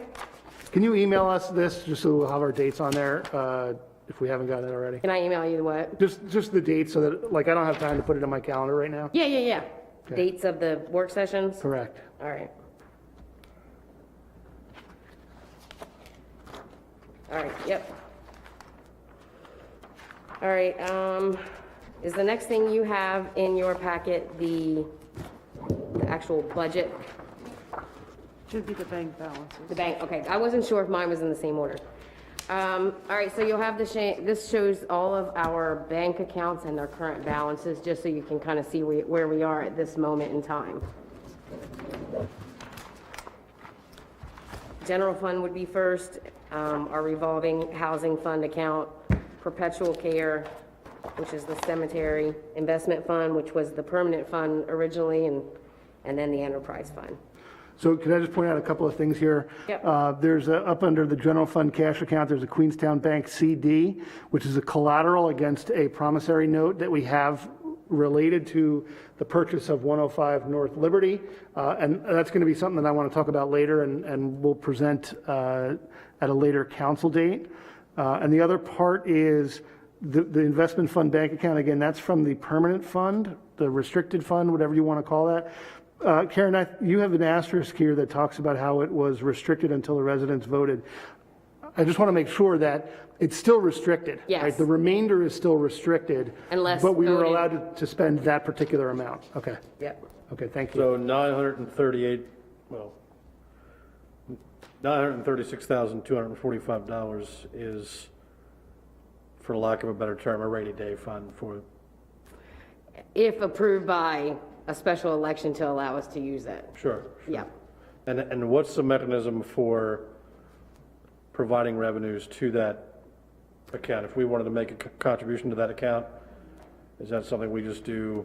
Yeah, in the budget for FY '20, we raised the public utility tax to $7 per hundred of assessed value, and in doing that, 75% of that revenue is bound to go into the permanent fund and 25 to the general. So just as recommendations with you guys to say, you know, we want to build this back up again, how can we do it? What can we use that funding for without going to the taxpayers? Nothing? Nothing Okay. that I'm aware of. We're allowed to take, so whatever interest we get, I think Yes. it's 80%, either 80 or 90%. So back when the fund was worth $3.5 million, we would get about 50-some thousand dollars a year based on the low amount of rate that Yes. rent that we were, or interest that we were getting. That's gone away. We're not making anywhere near that right now. So my personal feeling is we got to get that thing back up there, because that's 50 grand that was coming in. Right, we were able to use Free for money, things, right? There's yeah, no- it's not tax projects, just if something came up, we had that extra funding. So when we raised the public utility tax considerably, Yeah. we wanted to earmark, was it 75% of the 75%. extra revenue from the utility tax was going to go directly into Approximately refilling this? 300,000, And then the 25% was going to go, yeah. yeah. $300,000 a year? This year, you would have to vote next year to keep it at 7. It can be altered year by year. Sure. Every year we could change, and we have once or twice in the last couple Yeah, of and years. I've got a whole presentation that I'll send to you guys about the public utility tax. So that's part of the increase on the water and sewer bill? I'm trying to keep it simple. No, Nope. Okay, all right. No, You're not at talking all. about utility. yeah, this is, no. Delmarva Power, Verizon, like the Sale of the poles that we own, electricity. Yeah, okay. Yeah, Terminology is important. yeah, absolutely. yes. All right, any other questions on the bank? I usually try to update these periodically and get them to you guys just so you can see what the balances are as we pay, you know, some of our bigger payments are made in February, March with the debt service and stuff like that, so. I do also want to point out, if you look at the interest rate, right? These interest rates, while they don't look very good, they are actually really, really good. Right. Compared to what we used to be getting, Yeah. We've been working aggressively with the banks to get these numbers up, and Yep. they. And our ICS, we did bump down to 155, but we'll be due to renegotiate in Yep. April. So hopefully, depending on how the rates are, we may be able to get that back up again. 2.6 in the CD is extraordinary. Absolutely, yes. I know Symphony Village has a number of CDs that they roll over because they have to have a large revenue banked. Possibly recently, and you might want to talk to Pat Fox. You know, she's the secretary, but now she's the president of the HOA. She might give you some insights onto other sources that possibly, when our CDs are up for renewal, Yeah. that there are banking institutions that the town might take advantage of, is what I'm saying. Okay, yeah, and when we did the ICS, we did go out to the local banks and say, can you compete with this? You know, this is what we're being offered. And at that point, there wasn't anything that was even close to competing, but yeah, No, I understand. But I'm just absolutely. saying, there's a lot of experience Yeah. in Symphony Village with rolling over CDs and Okay. getting maximum percentage. And I see Pat's in the back. Do I get a nod? Yes. Okay. yep, I sure Want to will. make sure I wasn't misspeaking. Thank you. All right, what do you want to do next, Karen? All right, so can we look at the budget? The front page should look like this. Yeah. Wait. Wait, I don't have that. First quarter update? Oh, yeah, here we go, I'm Yes. sorry. Oh, it should say mid-year, I'm so sorry. What? That's, It's mid-year update. This what happened. Everybody's allowed one mistake. Okay. It says it at the bottom. Yeah, okay. So what this is almost our mid-year update. Usually in January, we do a mid-year update to let you know how the first 6 months went. We wanted to kind of do it now in the middle of December because there was a lot of revisit items that we didn't get in the budget. So I'm just kind of going to go page by page kind of quickly. If you have questions, stop me along the way. I don't want to go too fast, but I didn't want to go too deep in it either if you didn't need. All right, so the front page shows you the general fund overall. Revenues to date are 2.4 million, and expenses to date, including debt service, would be 1.4 million. So we are 900,000 in the green as far as what revenue we've taken in as opposed to what we've expensed. And so just if I could point out, one of the things we're going to be talking about in a little bit are some deferrals Yeah. that our last budget, when we passed the budget, we decided to do zero, right? Yeah. And so, just seeing here, we've got $907,000 Yes. more than revenues than, and also I wanted to point out the gains, losses / sales of land, $160,000. So that revenue is from the sale to the county for the expansion of the detention center. Yeah. And it had been earmarked all along that when we sold that land, right, a piece of capital, we were going to hopefully use that Fund. revenue for buying additional capital Yes, things. that So was- this council has a decision to make do whatever they want with it, but, that's, That was what the. what it and that land earmarked was given to the originally. town for free based on a public works agreement. So All go right, ahead. so on the next page, it's the same thing, it's just the enterprise fund. So we've taken in 853,000 and spent 690,000, so we're in the green 160,000. And this is only one quarter of water and sewer bills. The second quarters will be sent out here in the coming week or so. So at this point, this is one quarter. So you've got on page 1 here, the cost transfer to the enterprise fund of 55,000 shows up obviously as revenue. That is our allocation of costs. So we have administrative people that are paid under A92 or C11 that actually do work for water sewer department. Okay. So instead of trying to break up how many hours they're doing, we kind of say, here's the percentage we think that the effort they're putting in. So this fiscal year, it happened to be 20%. So 20% of A92 and C11's salary, taxes, health insurance, life insurance will be transferred from A92 or C11 to C21, C24. Okay. And just to add on that number has changed significantly Oh, yeah. every year. When I got here, it was 50%. And it changes based on how the council has tried to balance the finagle. budget, right? And so it's not, in my opinion, it's not the correct way to do it. It should be probably closer to 50%. It should be, yeah. But there was such a gap that We had to, council voted to do it that way last year. reduce- 50% of what? Of The salary. salaries, taxes of those people that are, yes. so they're spending more than 20% of their time working Oh, on yeah, this. absolutely. Like, in my department, Linda, her whole job is utility waters. That's what she does. That's all day, every day. So, and Carolyn has her work, a lot of theirs are taking in the billing from people paying, most 75% of their work. And, even us department heads, we're doing stuff, reviewing, approving, working on, so yeah. So in essence, what it does is it subsidizes through property taxes, the water and sewer department, right? And that utility should be able to stand on its own, but we're now, subsidizing it. Not making the taxpayer, pay for the work of the enterprise fund. Right. So is that, based on increased revenue from the utility bill fee increase, do you anticipate that gap closing? More this year than it has, yeah. Okay. All right, the next few pages gives you an overview of general fund revenue to date, which was as of 12/10, so last Thursday. There could be a few differences between there, but if you look at the last page, you'll see where we're at. We have a budget of $4,700,000 receiving, and we've received 2.4, which is overall 52% received. I think we're definitely in a much better place than we expected to be at this point with the unsureness of COVID and everything going on. This is on your page 7? Yes, sorry. I like, at the bottom of each page, I try to put what percentage we're at, so you can kind of see if we're in a good spot for this time of year or not. So 4.7 is revenue. We've received 2.4 to date. Yeah.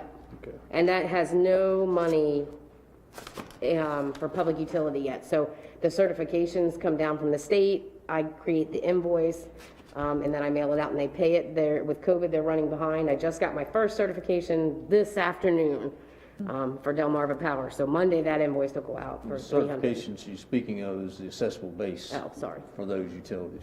So is the year a little bumpy in terms of revenue? I mean, do you anticipate, does most of the revenue come in the third or fourth quarter? Or I is do it- have a sheet on here so we can, at the back, that shows a comparison so you can kind of see, but I think we're in a good spot. Okay. Being pretty close to where we were at the same time last year. Good. Thank you. Yep. All right, page 8 would be A10, legislative expense. So you'll see, as we go through this, there's a lot of yellow highlights. I've talked to each department head and they've decided they necessarily don't need everything in yellow, so I'm just gonna mention the ones that I've talked to them and they said this is what I'd like to have as a revisit for tonight. So the first one for A10 would be donations and appropriations, revisit of $3,000. It's always been a $6,000 budget and was reduced last fiscal year to $3,000. And legal fees. The budget's already actually over at this point. Budget was $2,000. To date, we spent $4,500, so the $1,500 is something that definitely should be revisited. So what you're looking for is, A yay or nay, hopefully. the approval for the donations was $3,000. In previous years, it was $6,000. We said we were only going to approve $3,000, so And revisit. ideally, you would like the additional $3,000. Yes, Okay. And then the same thing for legal fees. We approved $2,000. yes. We've already spent $4,500.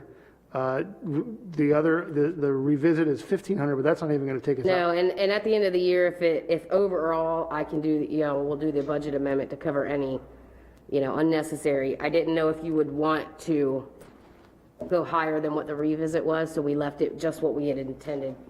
Okay. We could always change if, So, go ahead.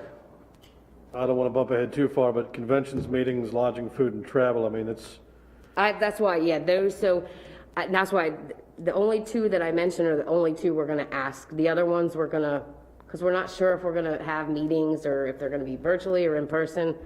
So we weren't gonna revisit those items. I just wanted you to see what we had. Just because they're highlighted in yellow, that's what came out to you in the original packet. But Karen's only going to mention the specific ones that we would like the council to consider. All right, so why don't we go through just the ones that are, the super highlighted ones that Yeah. you think, and then we'll kind of go through, yes, we're going to make a decision on these. Is that Yep. okay? All right, so you wanna go to the next And the- department? Yeah, page and 9. The overage and the legal fees, I think associated with the changes that were going on prior to the election, I think is why. So it may slow down, All right, page 9 is A70. Talked with Carolyn. We had a revisit of 9550. She was okay just doing 7550, and that was the comp plan, unless that was something that you didn't want to. So just to be absolutely clear, when you're saying revisit, we are plussing up The FY21 budget number. by 9,550 in this case. Yeah. Despite the fact that it seems like we've only spent 9815. Correct. And a lot of the things are more second year expenses for some things. I know they work on the comp plan usually after the first half of the year is over. So it may look now that there's not a lot of expense, but I don't know if Tim, Tim works on the comp plan some, I think, so I don't know if that will even make it that far this year, but that's what we put in there just in case. So what I would say about the contract services for the comp plan in particular, right? We didn't add it in because we weren't sure. Yes. Comp plan needs to get redone, whether we do it now or whether we let it sit on the books and we do it next year. It's going to have to get done at some point. Yeah. When we start our budget discussion for FY22, 2022, there's going to be a whole bunch of other new things that we need to get to. So, in my opinion, we don't want to lose out on an entire year's worth of budget for things that needed to get done. They're just going to get pushed to next year. Yeah. We've been pushing things to next year. You'll see later on during the capital stuff from FY16. It just, there's got to be a stop point at some point. So The one thing I will also say about the contract services is that's Chris Jakubiak, who is our town contract planner. So that, we do have a consistent amount that he charges each month, but that also will fluctuate based on the number of applications we get in for whether it's planning commission or whether it's, somebody building a house that we just need. Okay. So that can Contract fluctuate too. services is a very vague term. Now Carolyn has Covers a lot. explained Yeah. that a major portion of it is for the contracting in support of permits. Is that correct? So a portion permits, a portion, the applications that come before the planning commission. No, okay. Yeah. So, yeah. can you make a note, Karen? Can you send out last year's right, the final thing, everybody, just so that they'll have it, and that when we do start the actual budget process, some of that stuff will already be known, right? You'll maybe be able to sit down and talk with Karen. What does contract services mean, right? Yeah, right. So you'll have that Yeah. in February or in January before you see the new budget, and you're like, well, what's all this, right? Good idea, Steve. It's in your orientation binder. It is. Oh, Okay. yes. You've already got it. There you go. Okay. I didn't get one. Thank you, Steve. Thanks for the reminder there, Steve. Karen, did you say, He's already annotated it. Karen, did you say you were asking for a lower number than the 95? 75. Yes, 50. so Carolyn had said she could manage with 7550 and not 9550. Yeah, there was something that I had split up between A92 and A70, and I said you could take the other 2,000 off of that. And that was it for A70. Yeah, you'll spend at least 20,000 on the normal rate that we pay per month, on top of what you see there, so. Yeah, because usually his bills are a little behind coming, we maybe have just paid October. Yeah, sometimes he may lag a couple months before he sends us an invoice. Yeah. What do we got next? All 11? right, A81 has no revisits, and that's municipal buildings. So page 11, A92, and after Carolyn and I went through, she wanted to keep the $3,485 for salary adjustments, third yellow highlight. And legal fees, it's midway through page 12. Instead of asking for the $7,500, she reduced to ask for $3,500. And the other yellows were things we're okay with not needing. Fireworks? 3,500? Yeah, Which one's that? legal fees. Oh, I think we were doing, we weren't sure about the professional fees. That's, No? never mind. All right, so I want to ask about the fireworks, right? So the budget that we had for the fireworks originally that we got rid of, how are fireworks budgeted, right? So in January, I'm going to want fireworks to be put on the agenda until it gets the time that we actually have them. What budget year are the July 4th, 2021 fireworks coming from? It more than likely will come from the 2022, depending on the date of the fireworks. Because typically, our fireworks run $7,500. The county has given us, we ask each year, so we can't guarantee that they will again this year, but they give us $5,000 towards our fireworks. So the town pays $2,500 of the $7,500 fireworks. The fireworks company requires usually half down or a payment prior to.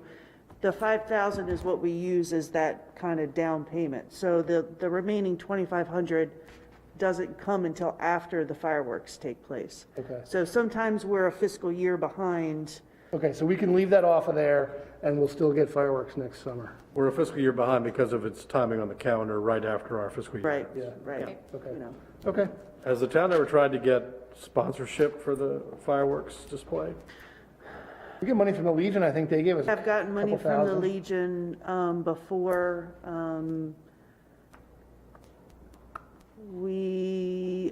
have gotten sponsorships from a couple of the banks before as well. Okay. Thanks. All right, Depends so, on how many rides Tim wants that year. Especially, kids are getting older now. So. On A92, the salary adjustments, I mean, a little bit of context for that. What is mid-year salary adjustments? What is that for? this was for, So this is actually a request that we asked at the beginning of the year for an employee, for an increase, based on, kind of a comparison to other employees. And, it was pushed back, so we're revisiting it Okay. for this year. all right, so A92 just has those two things of all the highlighted yellows. All right, page 14 and, let me see, A92 overall spent is 42%, so in a good place for just about midway through the year. B10 Police Department, I talked with Chief. He has 3 highlighted yellows. The only one he wanted to keep in the revisit was the parking enforcement officer salary, maybe not to be used as that.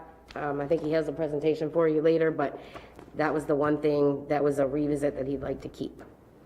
The other 2, he said he's all right with not having. Where? Page 14, it's the second highlight. It says salaries, and it says revisit 19,700. That is the parking. Yeah, that was actually taken out of the budget for FY '21. He would like to put it back in, I think, as a different position. Yep. But I think, okay.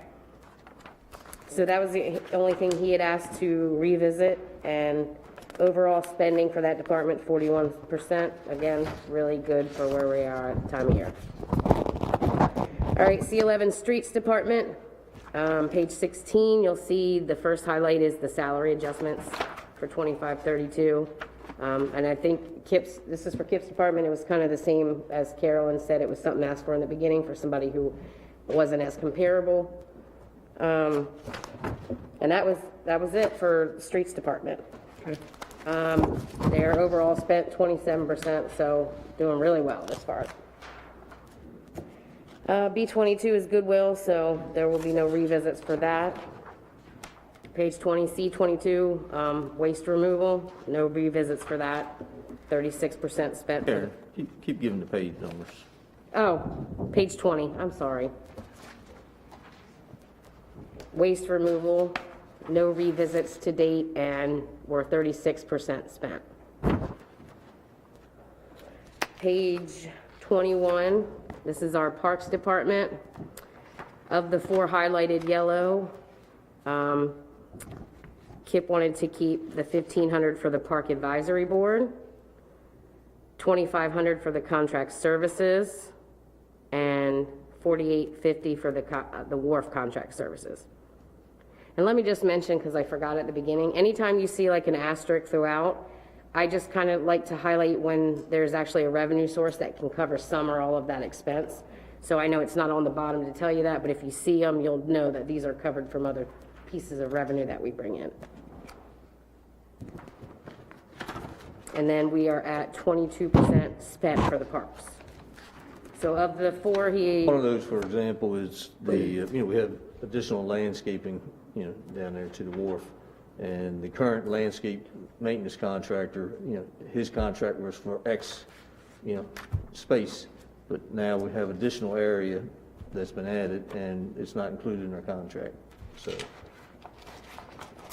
very beneficial to have that company go ahead and maintain, everything we have.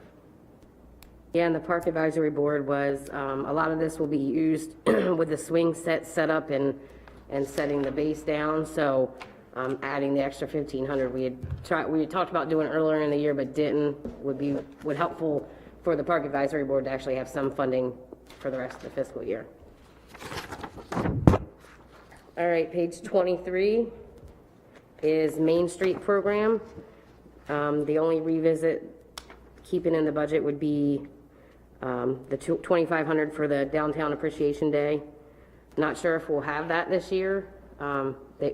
Carolyn, we talked and wanted to keep it in the budget in case that was something that we could do later on, but This was a project that the council decided on last year after the road project was completed. Main Street had some leftover funds from the previous fiscal year. That's when they did the Barks Giving, that kind of brought people downtown. Carol asked for money to be put in the budget to do that again. It was kind of cut out this year because of COVID and being able to have an event. So we left this in here in the hopes of if things get better in the springtime, if we wanted to do, since we didn't really do a Centreville Day, we didn't really do Drink Maryland, if there was some kind of event similar to that we could get people downtown. Okay. So. all right, so just that one, and And she does a great job of getting sponsorships for all of her stuff, yeah. Yes, so- she does. that's why I try to put her revenue down bottom, just so you can see how. And she's only at 13% this year. Page 24, cemetery, operating supplies.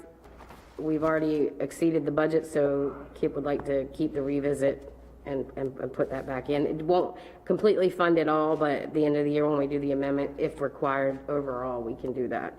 And just that FYI, you'll see that they're 85% spent. A lot of that in the contract services line was from the fire at the caretaker building. And so we have a revenue from that came in that covers that. You just don't see it in the expense line. It's on the revenue side. All right, page 25 is H90. The 200 in contract services is consulting costs. Wanted to keep that in.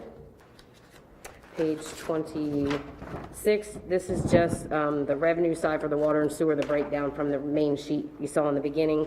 And we've received 37% of revenue through 1 quarter of billing.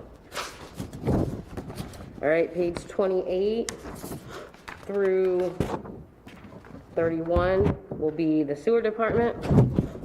On page 28, the first two, Kip would like to keep the revisits in for $1,000 for operating and small tools and equipment. And anything else after he was okay at the moment with not needing. Overall, the budget is 52% spent. Page 32, the water meter expense, he was okay pulling out. We will want to look at it next year because this gets us all the meters that actually can be read by the antenna instead of having to hand meter read. So he wanted to keep chemical and lab supplies of 7,500 revisit. Page 33, he wanted to keep 21,925 of contract services revisit. Is that for a lot of the Northbrook, Kip? What is that for?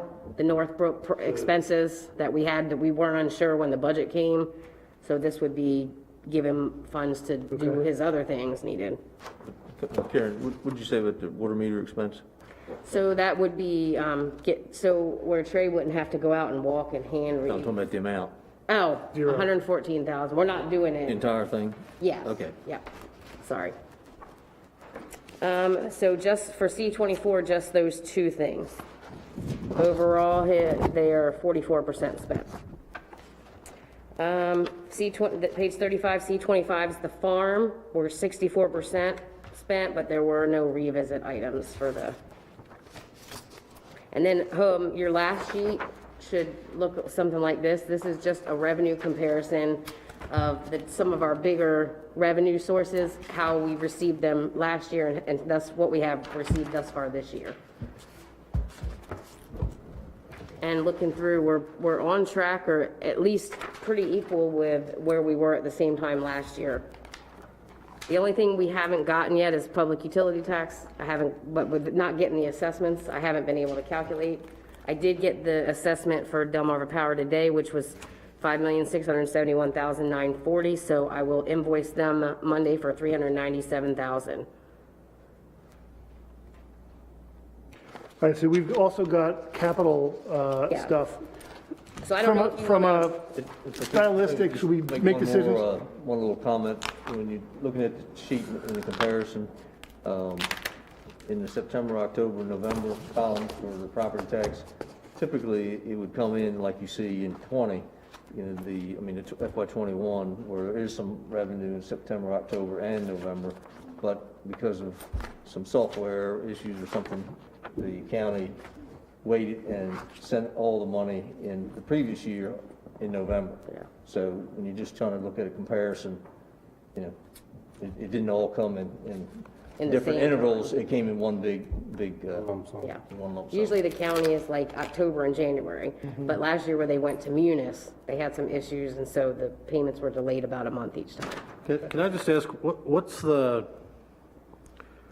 a little bit about the lumpiness in local income tax revenues. So we go from 5,800 in January to 145,000 in February, back down in March. I see nothing showing here in April. Yeah, there's very sporadic. It's like they send their spreadsheets out. Some of their collections are for prior years, some of it's not.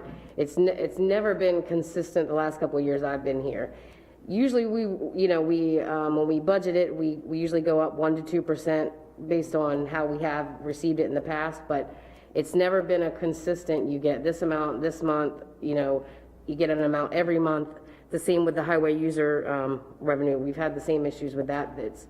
And then sometimes even trying to get a hold of somebody to go over it with you from the state is even harder. Do we have a sense what our revenue from the gas tax should be based on formula? I mean, there's highway tax user trust fund formulas. Do we know what we think we should be getting there? They send us every year before we budget the expectation of here's what our expectation is to give you, and that's what we budget. Sometimes we're spot on, sometimes we get more, and sometimes we get less. Last year we didn't, they gave us an amount and then didn't get that much because they took away the transportation grant piece of it. So it's just the highway user revenue. So last year I remember we got 3 or 4 new estimations before we were able to lock it into the budget because they kept changing. And But they send the notification to us. Yeah. Based on Oki. their calculations. Okay. I usually work with Oki from the state, and usually if I have questions, he's usually pretty responsive if I have any issues. So, if there's any kind of formula or something you want to look at, I always get with him and see what we can get. Thanks. All right, so Tim, did you want to? Last year, I think we originally were supposed to get over 200,000. We were. But you see, it only ended up at 145,000. Yeah. They decided before January, because January is usually when we would get the bigger piece, and that was the transportation grant piece of the HUR revenue, that they weren't going to do it that way anymore. They were just going to give monthly installments or every other month. It was very sporadic. So, but I can definitely get with Oki and see what kind of, how they break it down, what kind of information he could give me to pass on. Thank you. So everything we've gone over so far from the general fund, I came up with about $53,000 in terms of revisit. And then from the enterprise fund, I've got about 31.4. These are all things that, if you looked at what the yellow is supposed to be, it's much, much larger than that. Yeah. Everything in the yellow is going to have to get dealt with at some point, right? So I think that at a bare minimum, we need to make the decision to go forward on these things right now, right? Yeah. Before we move to capital, I think that would be easier too. Okay, so, I would ask for a motion to approve the request as presented. Again, my number comes out to 53017. If you just did it based on what Karen has presented on her revisited from the department heads. Yeah. Does somebody want to make a motion to that effect? Or is there a discussion on? So on something like when we're dumping money into a line item, if that money remains unexpended, if that Goes back in the general. It goes back to the general. So does that department, as traditionally, because the council sort of let that revenue stay in that department, or it just goes back into the general revenue? And Yeah, so what it'll do, unless you create it and make it a revolving fund, which we do have a few that are like that, anything unspent goes back to the general fund at the end of the year and a new budget applies. Okay. So if, for example, we budget $500 on paper clips this year for Kip's department, right? That's obviously just not realistic, but if Kip doesn't spend $500 on paper clips, when we're doing the budget, we're going to have that historic data and we're going to say, Kip, you're never spending $500 on, let's Yes. let's buy staples instead, right? Or Yeah. Usually I'll have 4 years worth of budget. duct tape, he uses a lot of duct tape. When we're doing it, so you can kind of look back and see how the pattern is. Perfect, thank you. Yeah. All right, so, Duct tape was a better example. what's that? Duct tape was Duct tape is a better example. So does anybody want to make a motion to approve the revisit? So moved. Okay, is there a second? Okay, we have a motion and a second on the table to revisit everything that Karen had explained. Is there any further discussion? All those in favor say aye. Aye. Opposed? No? All right, ayes have it. All right. I did have a sheet I wanted to just give you a heads up. The sidewalk revolving fund, since FY17, we've budgeted a total of $200,000, and to date, we've spent $140,000. So we do have a remaining of $59,000. We had asked for money this year. We decided not to revisit at this point. Depending on what we can expend throughout this year, it may be a topic that comes up in FY22. Thank you. All right, so the last piece you'll have, should be 4 pages, or front and back, or 8 pages, are the capital requests that were given to council before we started working on FY21 budget. And there was 0 things on this list that were approved. So we just wanted to bring it back to you guys, show you what was asked for. When we get to the capital outside of operating, so when we get to the capital, we have it in priority order with justifications and costs and how long we have deferred this, just so you can kind of have an idea of the needs at this point. So, Tim, do you want me to go? Yeah, we're going to start, you're going to start on page 2 of this? Is this the one that we're doing? Yeah. Okay. All right, so the first page were just the staffing increases for the general fund only and the iPads for A92. Was that in conjunction with the agenda software? So, you know. I think we should push the iPads off. I mean, I don't know how critical those are for this particular period. Now, but- I mean, The question about the step increase, utility worker, we've also got a memo about what the county did. Do we want to bring that in or kind of discuss that part separately? Yeah, it's fine. I'm sorry? We can do it that way. Discuss Bring it it. separately. Do it separately? okay. Okay. So we can just skip these, Steve? Except the salary adjustment too are the ones that were in the revisit that we just talked about. We've already done those. Yes, they're already done. These were just a new position, and a career ladder in the streets department. All right, so the new utility worker position, that has nothing to do with the county memo or the No. memo that we're getting. So, It's a brand-new position. yeah, and that's been one that KIP has been needing for a long time, right? So I think it's important that we have that. Yes. Is that correct? Yes, Let's so I put don't the- know if let's- it's, do you want to like go through each piece and say, you know? or do you Let's wanna- do it like we did before, but I think that in this instance, the step utility in- worker, let's have that on the yes column for right now. Okay. All right, the next page would be your general fund capital request. So that's going to be the police department and the streets department, waste removal, and parks. So it's 1, 2, 3 pages in itself. So the first one would be the police department. The 3 things that were in the capital were $150,000 for vehicles, $4,000 for body cameras, which actually doesn't need to be on here now because that was approved in the budget, and $100,000 for building modification, which I think maybe some of that might be a part of Chief's presentation All right, so the later. 4K is not something we need to even talk about. No, that was approved because that was the portion of the lease payment that the grant didn't cover. Okay. All right, so the 150, from what I remember last year, we because we were pulling that out of the budget, Kenny went out and got 2 or 3 used cars to make up for that, right? Yes, yeah. Okay. So is that something that if we have to pick and choose certain things here, can we get by without having 3 new cars this year? Chief? Sacrificing what in lieu of that? I don't know. Maybe a pickup truck for Kip's group, right? If we've only got a limited amount of money. Yeah. Would it be, Between the building modification remodel funding versus the police vehicles? I personally believe that the building modification, whatever we end up doing, some of it may be in this fiscal year, but some of it's going to be in next fiscal year. Yeah. So I would rather get the biggest bang for the buck for the stuff that's been delayed for so long, get that behind us in this fiscal year, and then look forward to next fiscal year for the additional stuff. So I guess I'm going to plead ignorance here and say, what's the context for the amount we have to spend, period, here? I mean, I'm a little confused about what context any of this falls into. so, that's why I wanted to give you guys the bank account balances so you could kind of see where the funding was there. We also have a, general fund savings account.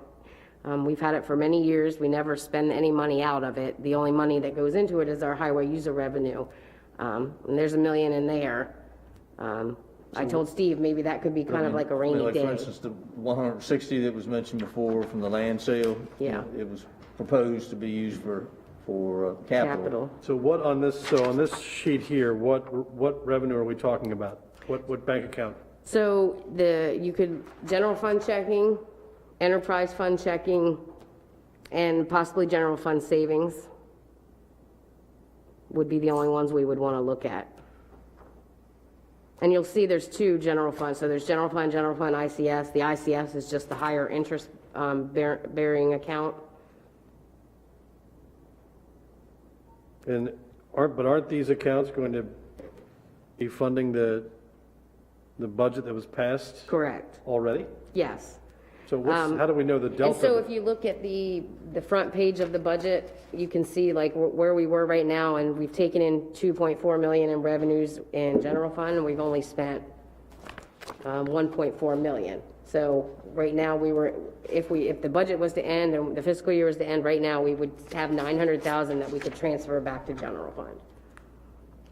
Not saying you want to spend the whole 900,000, but just if you look at it like that. And then if the enterprise fund, you look at it, right now we'd have 160,000 that we could transfer back to enterprise fund above what the net of the revenue and the expenses.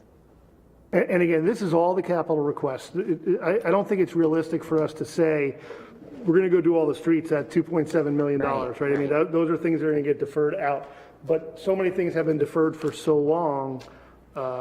And that's why we did a priority kind of order. So if you said, we could do one for each department or two for each department, they're prioritized that way so that you would be able to. It would be helpful for me to see maybe in a single piece of paper or a couple pieces of paper, the relevant bank accounts that we are looking at spending from, where the revenues, where that money is coming from, what revenue stream that money is coming from, and the delta between what's in those bank accounts and what we have to spend for the rest of what's already budgeted. So if we've got $1 million in a checking account and we still have $500,000 in Sure. budgeted costs, Okay. while it might look like we have $1 million. $1 million, we have $500,000. Okay. I'm not smart enough to look at that and look at this and put all that together. Yep, I mean, I could work on that and possibly like email it to you guys to kind of look at, and maybe we could talk about it in January. So we have about a year's worth of cash on hand, right? And if I'm not saying this correctly, for both the general fund and the enterprise fund. Oh, yeah. If nobody paid their bills for the next year, property tax and or utility, we can still make all of our obligations and run the town as needed, right? So I totally understand what you're saying, right? So while there's maybe $1 million in the bank, we still owe $500,000, we really only have $500,000 to spend, we don't necessarily want to bring that down to zero. Yeah. But there are things that are on this budget, that a small dump truck with snowplow, that have been waiting from fiscal year 17, which was 2016, right? I mean, these are things now that are 6, 7, 8 years old, and the cost for Kip to run the trucks that he's got, you might as well just buy a new truck for the amount of cost. The maintenance outweighs what a new truck will cost. Yeah. And I'm not debating the merits of the deferred maintenance. All I'm suggesting is it would be nice to have Kip needs a dump truck and he's been waiting since my kids were born to get it. Let's get him a dump truck. I just want to have a better picture of Where it's coming. what we actually have to spend here. So And we know I at least- agree completely that if he's been waiting since 2016, maybe he can wait another month, I don't know. But to me, I'd feel more comfortable sort of having a sense of exactly, because if I know I've sat up here and talked about looking at the salaries a little more across the town's budget, everybody's salary, looking at the chief's salaries there and making that office more competitive regionally. So I'd like to have sort of all this stuff on the table rather than what he's going to bring to us in a few minutes, or I don't know. That feels like maybe a more holistic way to look at this from our standpoint. It's no fault from your standpoint here at all. Just helping me understand it would be. Sure. All right, so if we're going to revisit this, right, or do we want to go through line by line, or we want to just wait and have you're looking for a bucket of money that we're able to spend, that realistically and safely we can spend that bucket of money, right? I mean, we know we've got 160 grand from that, from the sale of that property. Yeah. Like what's in the accounts, what's going to come out of those accounts if we do nothing over the next 6 months? Yeah. And these other things that maybe come in. I mean, I agree, we don't want to pay down debt with revenue we got from selling a capital asset. That's bad news. Sure, But I can do that. I'd appreciate And you guys will have these sheets over the next couple weeks. If you just kind of want to go through them, check the justifications. If you have any questions in the meantime and you're unsure, want to know something, reach out, let me know. I can get with Kip or Carolyn or whoever and get you the answer that you need. But I can definitely work on this to go over in January. All right, because this is really the first we've seen this tonight, so that's good. So we've made the decision on the other side, the revisit side, Yeah. the capital part. We're going to come back and we'll have that on our first meeting in January, and we'll have that dialed in a little bit better. Yep. Okay, are you guys good with that? I am, Steve, yeah. Thank you very much. Okay. All right, I think that's all I have. All right, thank you. The fees, is that next, Steve? So the next thing is 11/20/20, item C. So Town Council of Centreville amended Resolution 11-2020. A resolution for the purpose of establishing fees, charges, and expenses to be paid to the Town of Centreville pursuant to the authority set forth in the Town of Centreville Charter, Town of Centreville Zoning Code, Section 170-63, and all matters related to said rates, fees, and charges.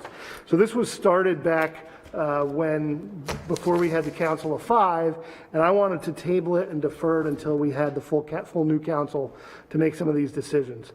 We've got the fee schedule that's proposed, and then we've got the fee schedule that is current. The current fee schedule is based on Resolution 00301, which it's either 2001 or 2003, but we're looking at 20 years now. And the cost of doing business 20 years ago is nowhere near what the cost of doing business is now.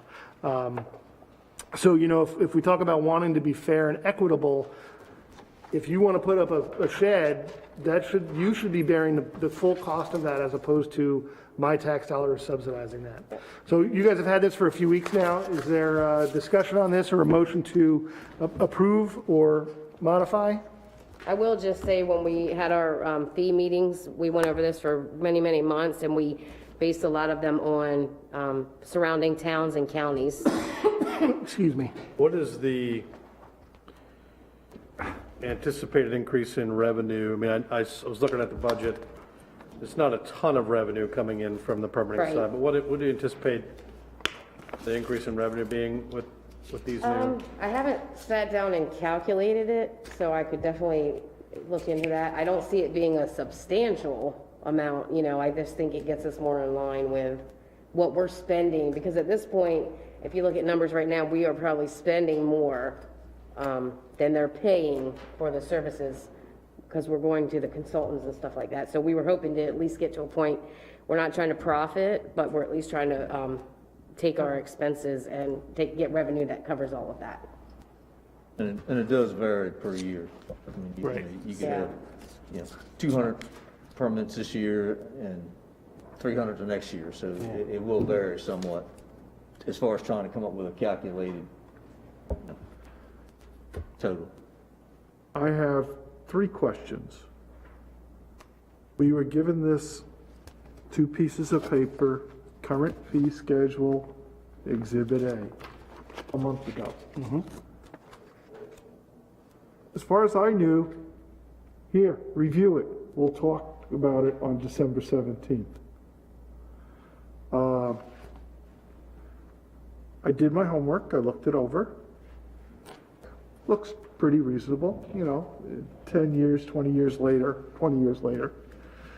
And what struck me, because until Karen said those wonderful words that, yes, we've had some thought into it, I came up with, I said, what was your process, procedure, and rationale? I didn't get that by just getting 2 pieces of paper. There was no 2-page report saying that we reviewed this, and this. So while I am not totally opposed to this, if I'm going to vote on it, I'm not going to vote because, oh, this is what we're going to do. I believe that there had to be some process, procedure, and rationale that went into why it went from X to Y. Also, did you, I think I just heard what you said, you did, as they say, benchmark surrounding local governments, whether it was the county or like Kent or Caroline. So my question about that is, are we putting ourselves at a disadvantage, so to speak, or is it an advantage? Are these fees low, equal, or higher? Like, why would somebody build a house in our county if they can go across the line and they pay much less in fees? So I haven't seen any of that information saying that, well, we raised the new single-family dwelling from this to this. I like to see a report or something, a memo, instead of just a verbal and all of a sudden, okay, yes or no. That doesn't play. I thought when the document was first presented to you, or the subject matter was first presented, I thought it was stated that we had worked on this for some time, and I thought we actually had stated Obviously, that we you had worked on it compared for with some some other time, jurisdictions. Steve, is different than a verbal saying, yeah, we worked on it for some time. That doesn't, it's like if Sharon came up and said, oh, I reviewed this, here. And she didn't give, as she normally does, I've seen, she gives a rationale or reason. There's some, it's in black and white. I don't know. Yeah, What so- I'm trying to express is, I didn't get a good feel that, I'm sure you did put some rationale and procedure into it. I don't see it other than changes in the numbers. And I don't know that, oh, I contacted Kent County or Caroline, and just today, I subscribed to the Kent County News. Well, the headline, Rock Hall okays fees, charges for zoning and building permits. Okay, they had to do it because Kent County said, we're not going to support you. Okay, there's the article, and I'm saying, were they aware of what we're doing, or, do we work with other jurisdictions? It just struck me like, well, here's news. So like, And my last thought was, we're, I don't want to say arbitrarily doing this, all right? Has this been out in the public? has the citizens of this town aware of this? Are businesses aware of this? I mean, we have Bosek right here on Pennsylvania Avenue. He's a major developer.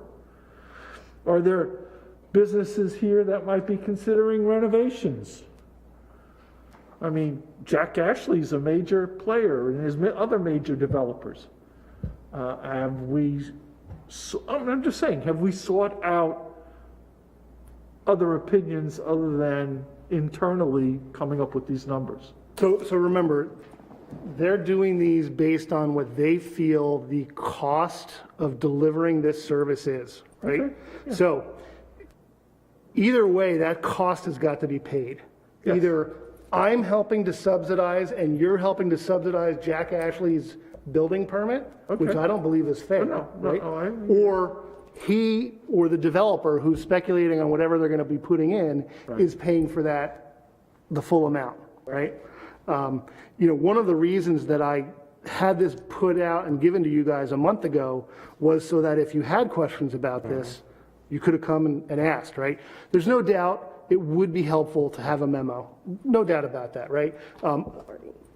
And maybe that's something that we can look to in the future.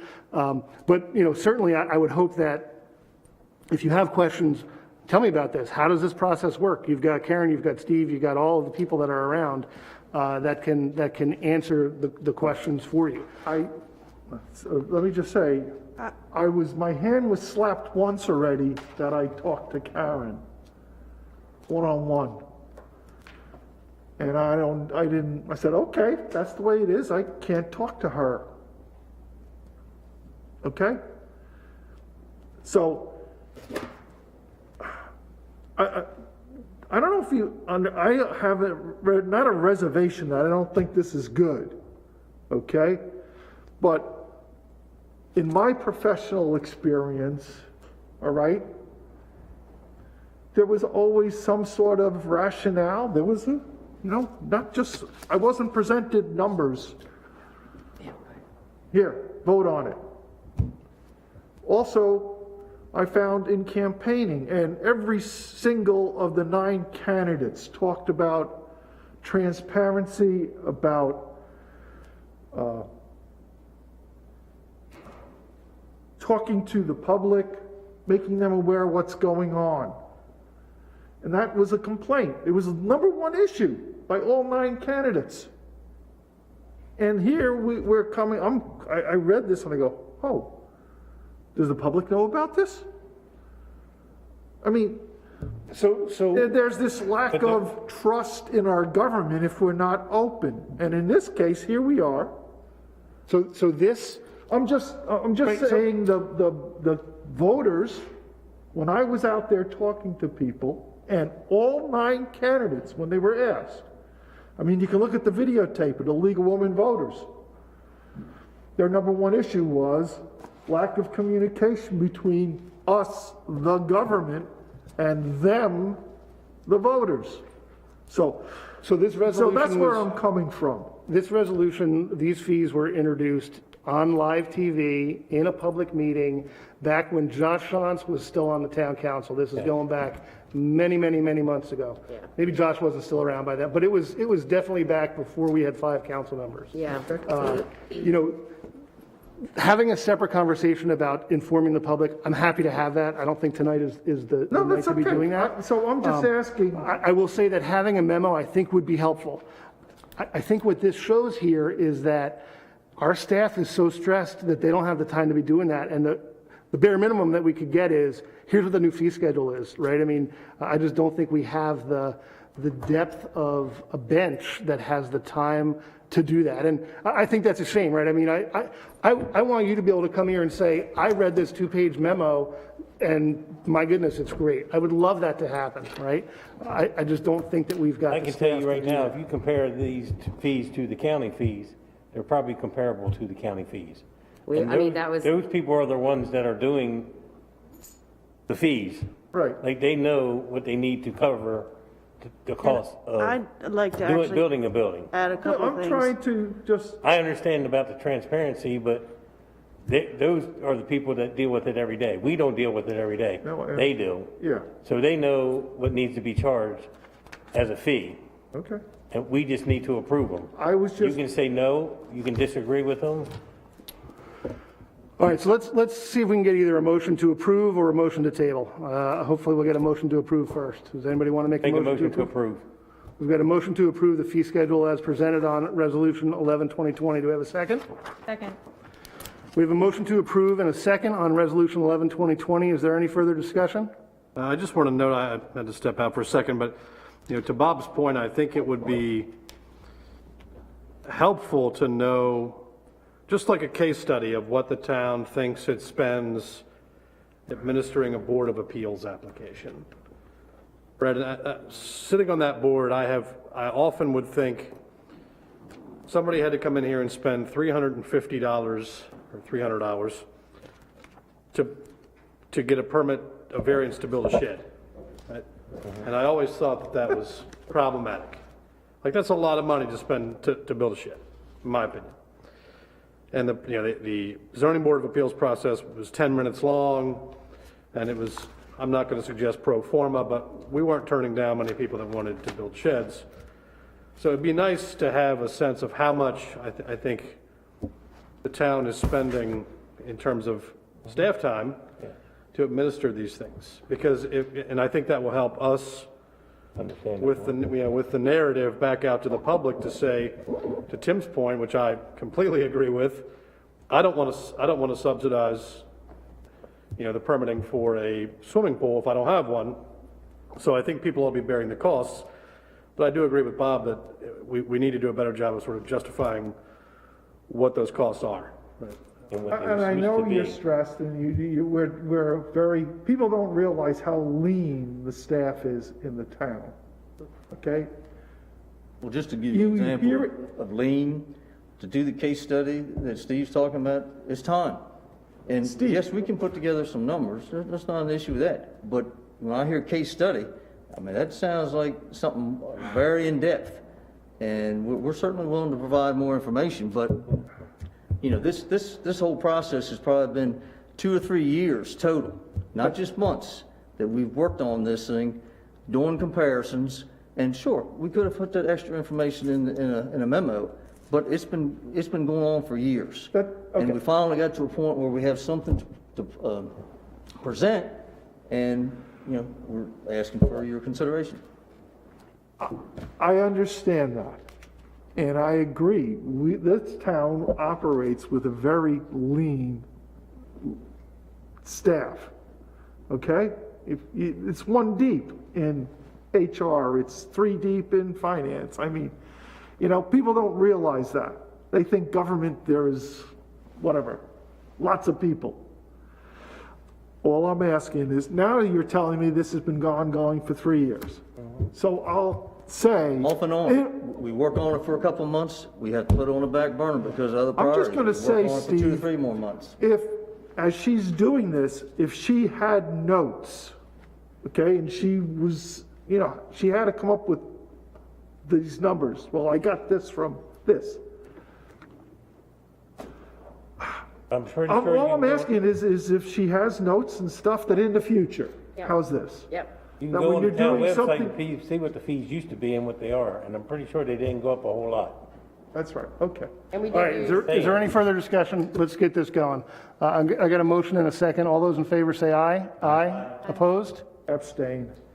Abstain? We've got 4 approvals, 0 nays, and 1 abstain. There was 1 nay. There was 1 nay, I'm sorry. 2 nay. Who was there? I don't think there was a nay. Oh, I It was thought you 4, said there 0, was and 1. I'm sorry. I thought you said 1 nay. Okay. No. All right, moving on. We've got ordinance 11-2020, text amendment, museums in the R2 zoning district. An ordinance of the Town Council of Centreville to amend the town zoning ordinance codified as Chapter 170 of the Town Code to allow by right museums in the residential R2 district and to define museums and enforce the town zoning ordinance more effectively. This was one that I had spoken about a few meetings ago.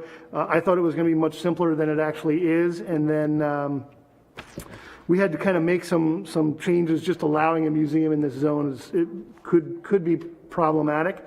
So this is our first reading. What will happen next is it will go to the Planning Commission for their December meeting for them to comment on it. We'll have a public hearing, is that right, Steve, sometime in January? And then we'll look to go forward. The impetus for this is, as Bob had said earlier, Mary Margaret is interested in opening up a museum at the Old Turpin Historic House, and as of now, this is not allowed in that zone. And it would be, if you're okay, it would be the second meeting in January. That would be a public hearing. Yep, that's fine. So I've just got a couple questions if I could, Mr. President. Yeah. So I'm sort of concerned about if somebody wanted to, let's say you owned a lot you'd purchased a lot in a residential area and you wanted to build some kind of a museum and you just built a metal building. Is there anything, can we make sure that the museum itself is in keeping with the spirit of the surrounding neighborhood? There's just some, people might want to start a museum on their residential property because they're really into wooden decoys. Yeah, so this, all this would do is this would allow a museum to be in that district. We've got design standards that the Planning Commission had talked about earlier that are very, very strict. And if you've got two Victorian houses here and there's a lot in the center, that house in the center has got to be, whatever it is, a museum, call it what you will, right? It's got to be within keeping of that the spirit of what else is there. So, right, Sharon, would you agree with that? Yeah. Okay, anything else? Yes, sir. All right, we'll move on. Next, we've got Resolution 13-2020, which is a charter amendment for the town council member vacancy. I'll read the top of that. A resolution of the town council of Centreville for the purpose of amending the town charter to revise the process for filling vacancies on the council and matters generally related thereto. So this is the initial reading of this. Sharon's got a couple of changes she's going to make. The third whereas is a little bit funky, and she's going to modify it a little bit. She still wants to talk about the flaws. So basically, what this is when we had Josh resign this summer, and we were having a regular election coming up for the 3 to 5, the timing of Josh's resignation required the council to have a special election, but because of the timing of his resignation, anyone who was registered for the regular election could not be eligible for the special election, and vice versa, because of you're not allowed to be a candidate for more than one office at the same time. So this is what this essentially is going to be doing is it modifies the way that vacancies are handled. And there's two things that are going on here. If there's less than, it says 6 months, we're going to change it to 180 days because 6 months I don't think is an exact number. If there's less than 180 days, the council can appoint someone. The way that the charter talks now is the council must appoint someone if there's less than 6 months left in someone's term. Now, I think that I think that sets the council up for a potential charter conflict. If you've got 2 council members back in the day, right, and now there's only 2 council members left, if there's a balance of power, you're never going to get to an agreement on who to appoint for that third position. So I changed it to say that the council may appoint some qualified person. When you've got 5 council members, if you lose one to a vacancy and they've got less than 6 months left on a term, I think that the council can still function very well with just 4 council members. Hey, if the council decides they want to make an appointment, awesome. They can certainly do that. But you're not put into a charter conflict if you are not able to come to an agreement, and business can still go on. So that's the first part. The second part is that if the remainder is more than 180 days, essentially 6 months, and if there's more than 180 days left in the term, and the town election is less than 180 days away, you just wait until the next town election. Right? You just let that position sit empty until the next regular election. If it's more than 180 days, it's critical that you get it filled, and then you'll have an election between 60 and 90 days following that. So I would encourage, if you have questions, we certainly can go over them now, or submit them to Sharon, or send them around, and we can modify that as necessary. And Sharon will update this and modify it a little bit to change it, right, Sharon? Do you have anything to add on that? Just the one other thing that I was looking at. Sharon. Oh, you gotta come up. The one other thing I was looking at is the concept of the may appoint. I think we have to have a time where if the appointment hasn't been made, then it goes to the election process, because people will have to register at a certain point. So I think we should work that into that language, just, you know, if an appointment hasn't been made by X days before the election, then it would go to the election. Okay, all right, can you make those changes? Yep. It seems to me that the justification for changing the shall to may has evaporated. I mean, you take a vote now, you've got 5 people, 4 people, if one person resigns, you take a vote, you have them or you don't have them, the votes. So I would suggest perhaps just retaining the shall. That's fine.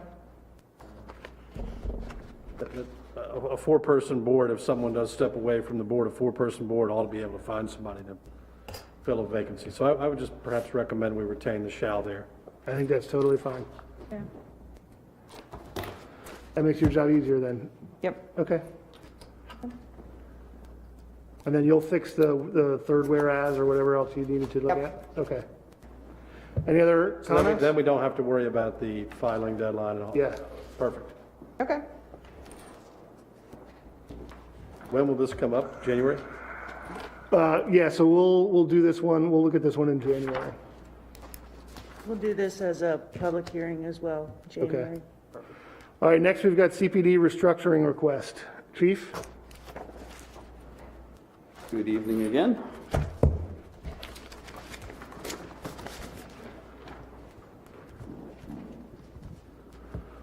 You'll find in your memorandum from me to council on page 4 of that memorandum, item number 1,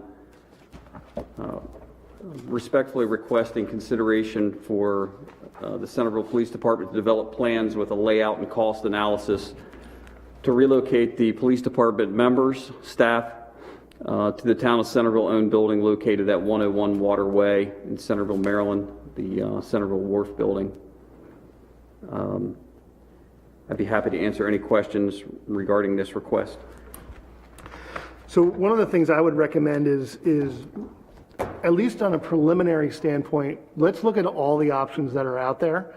You may narrow that down very quickly, but I think it would be important that we at least possibly see some other ones.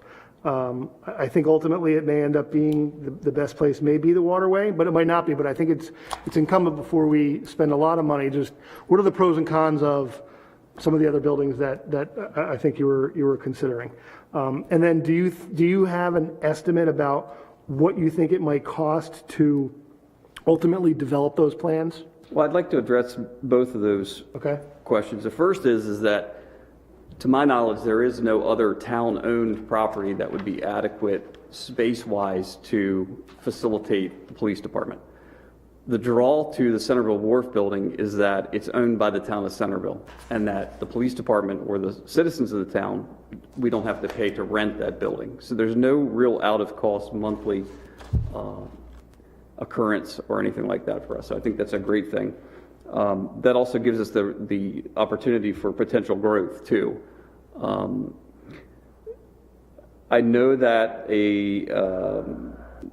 a cost analysis to renovate the existing Centreville Police Building was done probably a little over a year ago, maybe a little longer, that came in at about $100,000 to renovate just the second floor, which would have needed an elevator and fire escape and a lot of heavy lifting. I believe that we can come in well under that number and again not have to worry about a monthly payment to someone other than the town of Centreville. So. Okay. What's the square footage comparison between the Wharf building and a fully renovated current building?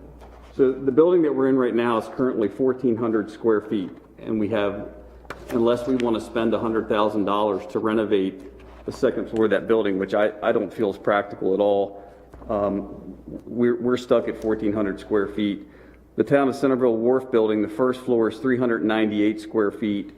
again, with the potential to expand. The second floor, which is currently housing our finance and Director of Public Works, is 2,050 square feet. So that's, the second floor alone is nearly double the size of the area that we're in right now. So it'd be a total difference of, a total square feet just by moving into that building is 2,448 square feet, which is an immediate expansion of 1,048 square feet. So we're almost doubling in size just moving down to that location with an opportunity for additional growth. Additional growth being in the space that's currently rented. Correct. And do you think that the Wharf building can meet the needs of the Centreville Police Department for the next decade, the next 2 decades? I think that with the potential for expansion and growth, I think that it would exceed those that potential.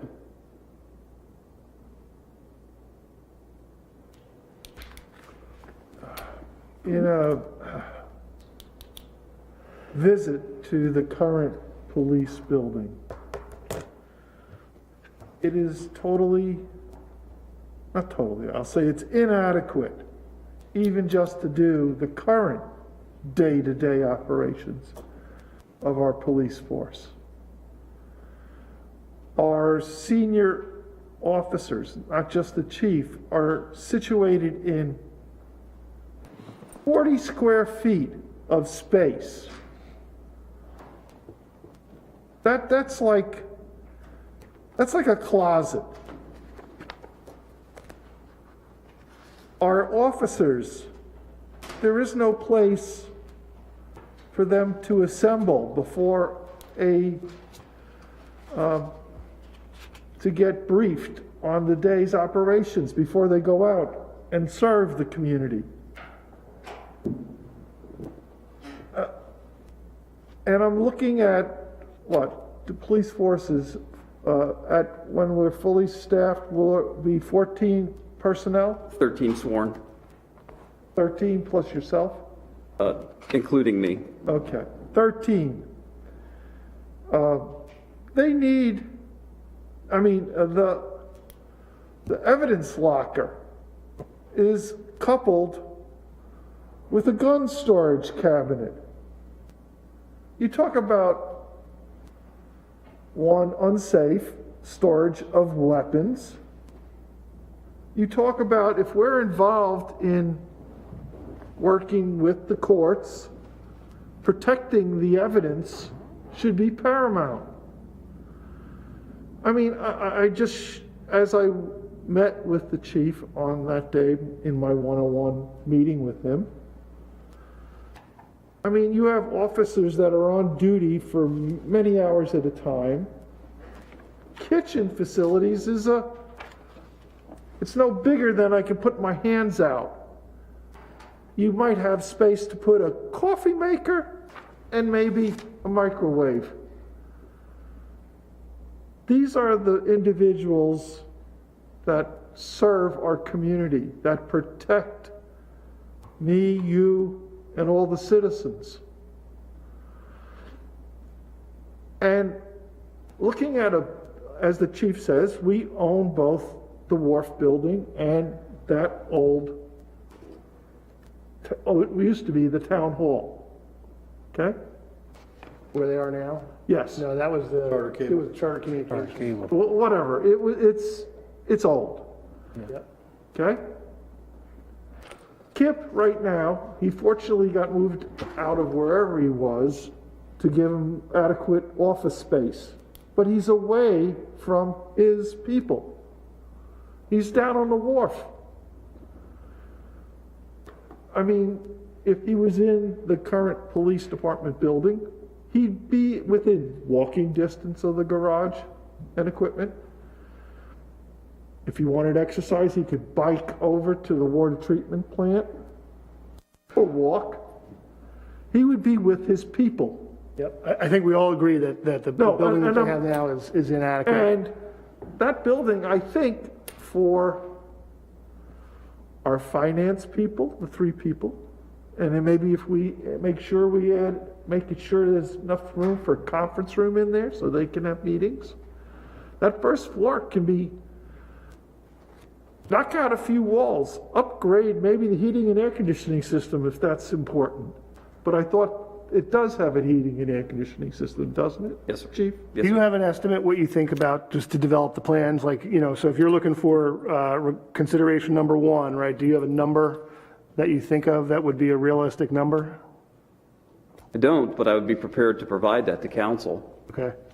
There's no, and you have to think about converting both buildings, because you're not just gonna move the police department to the Wharf building, you're also moving the Wharf building to the police department, so what are their needs? Right. So you have to look at both, I'm all for it, but I mean, we have to look at numbers and see what it's gonna cost to do both buildings. All right, so, You're not doing one building, you're doing both buildings. So Joe, what you're saying is you'll be able to come back to us at a next meeting and say, here's what I estimate it's going to cost to come up with a plan to do both, Yep. right? Is the council in consensus in agreement that we should allow him to do that next Yes. step? Yes. Absolutely. Yes. Okay. Yes. All right, so number one, I think you're good on. Yep. Thank you. And also I've sat down with the chief that meeting, and we talked, it's not just the chief and his people that are going to be thinking about this. There also has to be input from the other people. Exactly. Okay, what are their needs? What would make them feel, I don't want to say buy into it, but they'd be closer to main headquarters, so to speak, just down Commerce Street or Liberty Street. So I think there's it could be a definitely win-win situation. I agree. All right, so let's move on to number two. Bob, I'm not trying to cut you No, off no, here. no, I'm that's just okay. looking at I the just time. I want to wanna- get this rolling as much as possible. That's fine. Number two, Joe? Number two, I conducted a salary comparison comprised of 10 regional, allied, local, and county level law enforcement agencies on Maryland's Eastern Shore and Anne Arundel County. These locations are oftentimes more attractive to certified law enforcement officers as they offer better starting salary increases, and retirement benefits. These substantial benefits are more likely to draw certified police officers due to salary and benefits currently offered by the Centreville Police Department. Item number 2 on page 4 of my memorandum, I respectfully request consideration for Centreville Police Department sworn members to receive additional salary funding adjustments effective January 4, 2021, outlined on page 2, which I was reading from, under comparison results and salary adjustment recommendations, also Exhibit C, and I would request continued salary adjustments effective July 1, 2021, which is Exhibit C1. Okay. Council, do you have good discussion, comments? C being this,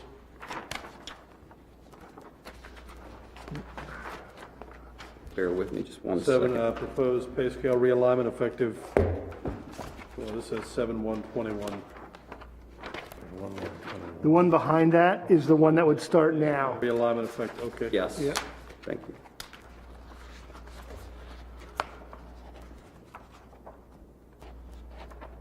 So one of the things I want to say is that Crystal's going to come up in a little bit and talk about, I think it's going to be Crystal, talk about something that the county has recently done based on some of their revenues for increasing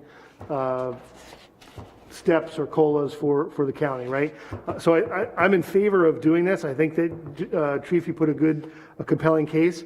But I think that if we increase your guys, your staff, and we go with a recommendation that Crystal may be coming up with, that part is absorbed in, so it's not Exhibit C plus. Does that make sense? You mean as her recommendation as a contributing factor to my request? Well, what I would say is that you want your officer to go from here to here. Correct. Right? So let's just say here. Whatever else happens, if part of that is the rest of the staff is getting something in here as well, your team is going to be made whole here with the numbers that you're looking for. It's not going to be here plus I understand. top of that. Does that make sense? It does. Okay. You guys understand what I'm getting at here? Yeah. Okay.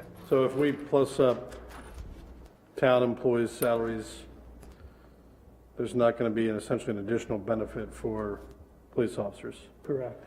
What is your impact on base salary, though? I mean, in terms of moving forward, does that mean you have to come in here next year and give this same presentation plus? No, because I don't suspect that the percentage or the request that Crystal's going to talk about is going to be close to what it is that's needed to recruit and retain the police officers that we need and have. So that if the council approves my request, I think that's going to put us at a place that we need to be and continue to keep us at a place to draw in the talent that we need to draw into this department and retain the talent that we currently have with the department. And until we do that, we're going to continue to see a revolving door at this police department. And there is a cost, as I think you mentioned one time, Steve, about the cost of retraining, getting uniforms. I mean, it isn't just that we're going to pay them more. No. Well, if we keep them, we avoid then certain costs. So, because currently we're losing what you told me somebody's going to Chestertown. Right, Chief? We'll continue to lose people until we have a comparative salary with regional allied law enforcement agencies and until we can increase or enhance the retirement benefits that are currently being offered to our police department. That's a fact. That's a fact, yes. All right, so this one has some budgetary implications instead of a consensus. I'd like to do this. If we're in favor of this, let's do it through a motion. Does somebody want to make a motion to approve request number 2? I make a motion to approve the request for the adjustment, consider the adjustment of CPD sworn members to receive additional salary funding adjustments effective January 4th, 2021, and continued salary adjustment effective July 1st, 2021. Okay. Is there a second on that? Second. All right, is there a discussion? Steve, did you want to make some discussion on that? Yeah, so the point about the additional the additional hazard pay or has got me a little sideways here. I'm not absolutely clear, and I want to be because I want to give the chief what he needs. I mean, just to be clear. So walk me through exactly how you envision if the increase that's coming in pay, if we decide to do that for town employees, and the impact that would have on what the chief is asking for here. So my understanding would be that if Crystal comes up and says, the county has done this and I recommend that we do this, we're going to do that for everybody. It's not going to be in addition to what the chief has requested, right? That's going to be absorbed into that. So if it's, if her number is $2 an hour. So we're going to make a change to what Crystal's asking for, not what the chief is asking for. Well, I think from a procedural standpoint, it might be cleaner for Crystal to come up and say, let's do this. Then everybody gets it. And then have the chief come up and say, that bottom number that I'm looking for, that's what I want. The delta is not as great anymore because the council has increased everybody. Does that make sense? Okay, so the chief will come back up and we'll entertain another motion to... Well, if we want to kind of go that route, we can do that. I mean, I'm certainly okay with that. If you want to go through the other kind of 2 things here and then have Crystal do her talk and then we could revisit that again, I think if that's how you want to do it. I guess I want to be clear. My position is I'm good with this, salary adjustments. I'm also good with sort of the double benefit of the hazard pay, whatever we do for county employees, to give these guys Town employees. that additional benefit. Okay, so what you're saying is you put it on top of. Whichever the council decides is totally fine. I would, yeah. Okay. Then the motion as made does what you're asking for. Yes. And then if Crystal comes up later and says, we want to give extra, then we're going to give extra. Yes. Okay. Is everybody clear on that? Yep. Okay. All right, we've got a motion and a second. Is there any further discussion? Hearing none, I'll call for a vote. All those in favor say aye. Aye. Opposed? Okay. Thank you. Third item is a retirement comparison was conducted, also comprised of 10 regional, allied, local, and county law enforcement agencies on Maryland's Eastern Shore and Anne Arundel County.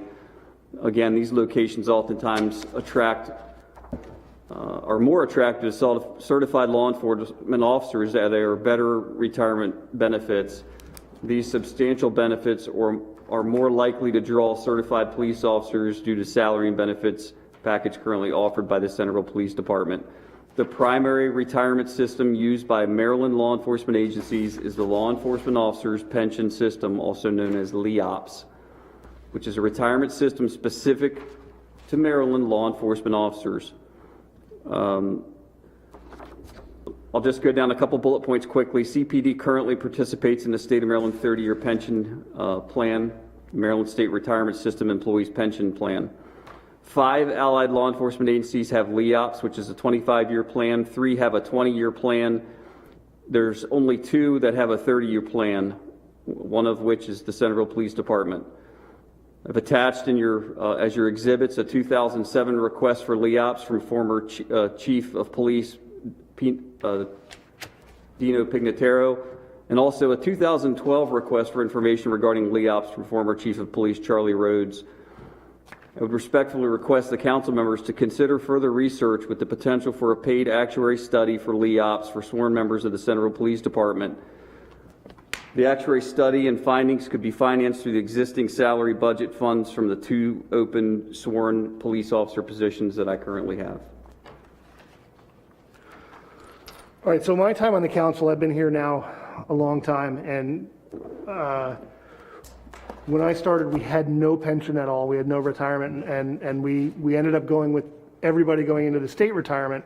It had been talked about, and 3 previous chiefs have all said LEOPS is super important, but yet we never actually sprang for the money to get the actuary study done, which is going to tell us exactly what it's going to cost. Correct. So I think that I'm not sure if we're going to be able to go to LEOPS, but I think it's super important that we find out here's what it's going to cost so that we can make a decision.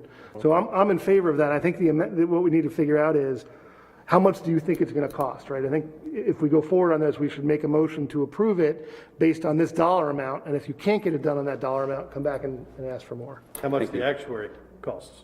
Yeah.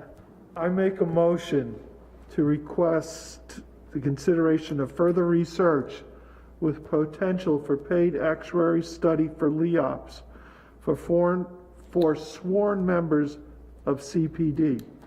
The actuary funding may be financed through existing salary budget funds from the CPD 2 open sworn police positions. We have a motion. Do we have a second? Second. All right, do we want to put a number on that, just so that we know how much the liability is we're putting on this? But the chief, I mean, it's the chief's money, right? Correct. Okay. So the chief can Spend how much do wisely. you want to spend on it? Yeah. I mean, I think it's okay to put a number in here, but you tell us what number you're comfortable with spending. I think it's going to be well less than $10,000. Put that as an outer limit? Sure. Yeah. You okay with adding that onto your motion? Yeah. Not to Yes, exceed I'll add $10,000? that to the motion. Thank you, Steve. All right, do we have any further discussion? All those in favor say aye. Aye. Aye. Opposed? Okay. Number 4. Item 4, thank you.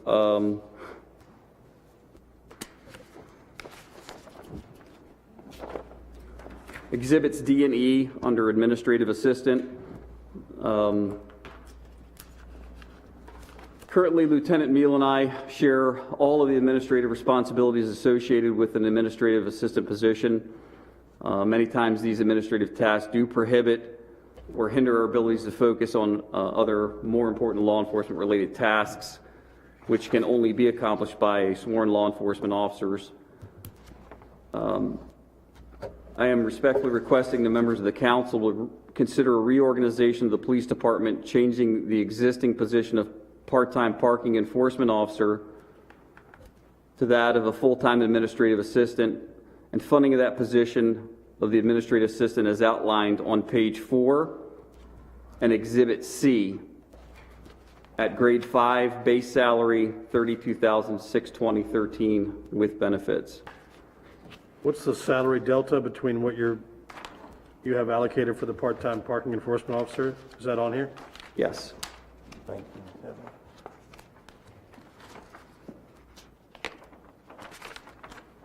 It's stated this is a salary funding difference of, is this correct, Chief? $40,815?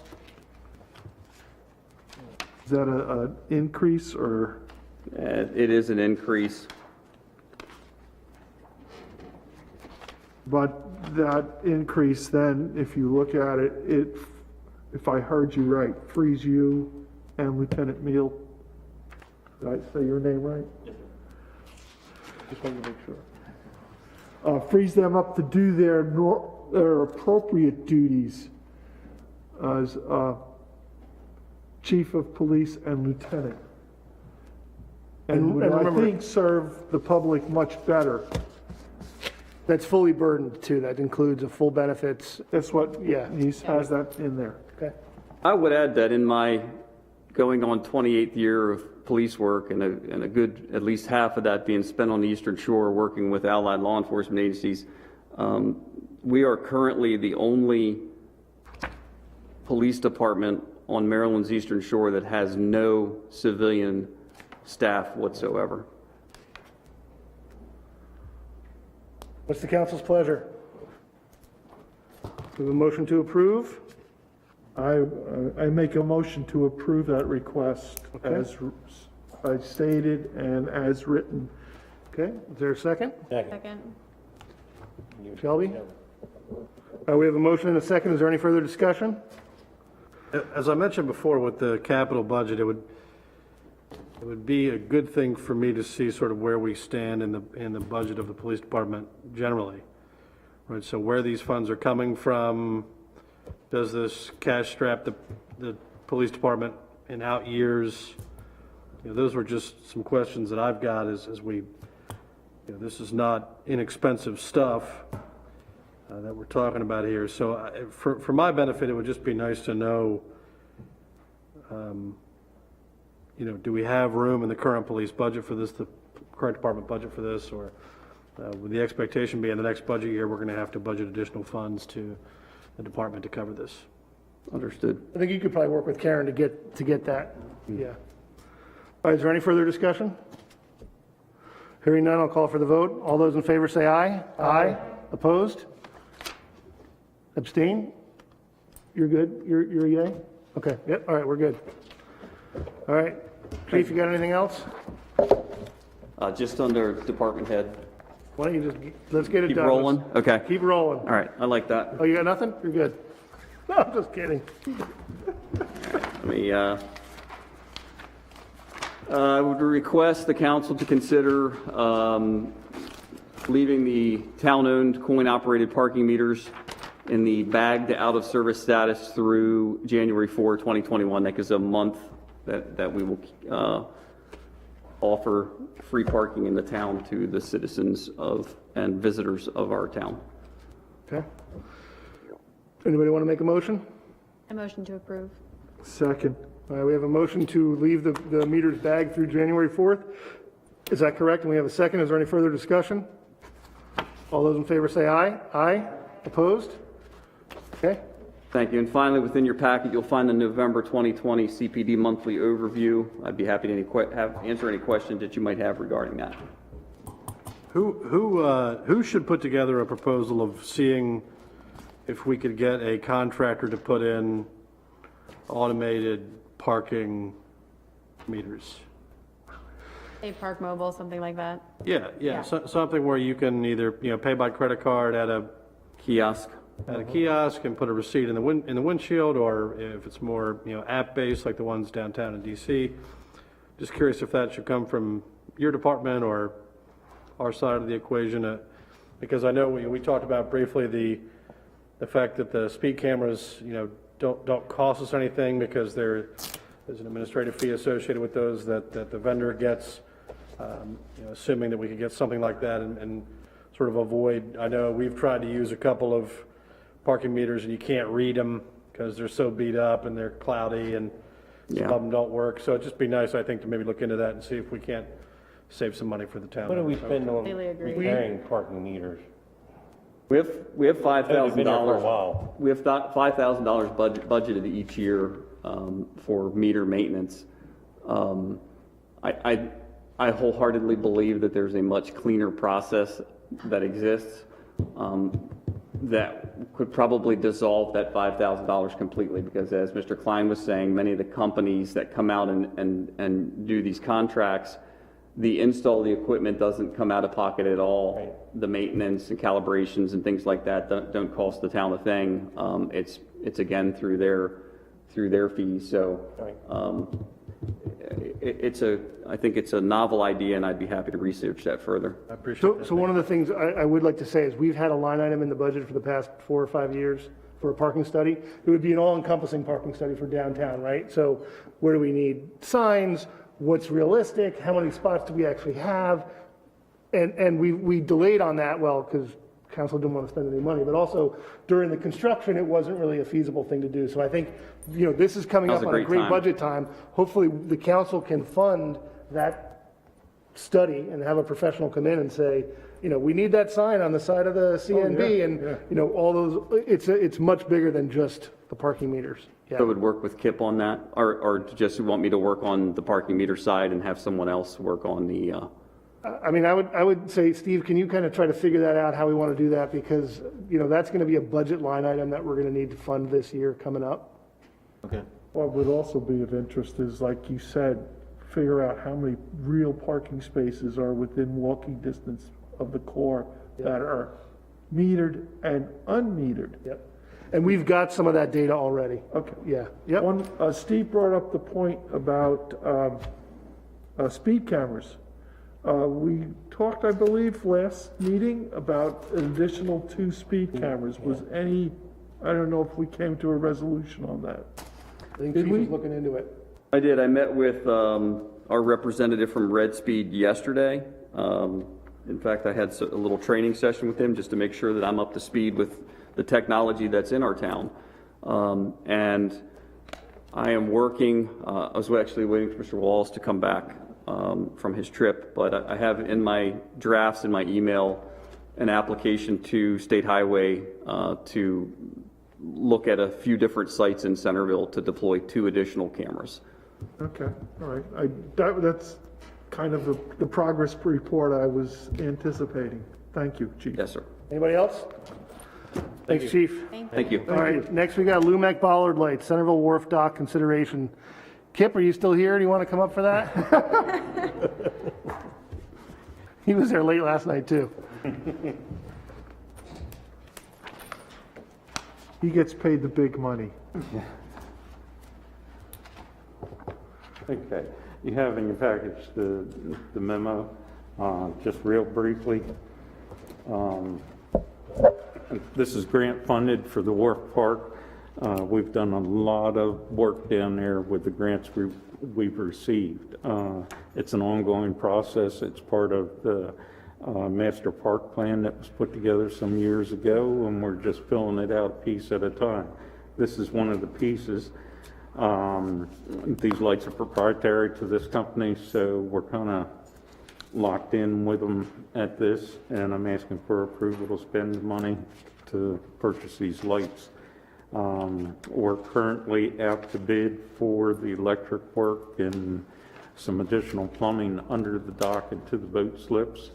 These lights would be purchased ahead of that so that we can have them in hand when the contract's awarded and when the work's done, and we can have them installed at that time. Great. This is covered by grant revenue, right? Okay. We have any questions, or somebody want to make a motion? I'll make a motion to approve the request. Second. All right, we have a motion and a second to approve the memorandum as presented. Is there any further discussion? All those in favor say aye. Aye. Opposed? No? Kip, why don't you just stay up there and we'll do your Director of Public Works, Department Head. Do you have anything you want to add? Not much, mainly if you have questions for me. The fiber company is doing their install in Northbrook right now, moving much faster than their projected time frame for construction. They still have a long ways to go. They just started their phase 3 of their work, not phase 3 of the development. Along with that, phase 3 of Northbrook got paved this past week, finished up Sunday afternoon. For a residential neighborhood paving job, they did an excellent job. Yes, they did. There was many residents came out to speak with myself, with all different members of the paving crew, about how happy they were to finally see this done and everything. That's great. So they got a good job. The kids are certainly enjoying it. So take a ride through on a sunny afternoon and take a look for yourself. Thanks, Kip. Anybody else have any other questions? I got one thing. Kip, who's in charge of streetlights in Northbrook?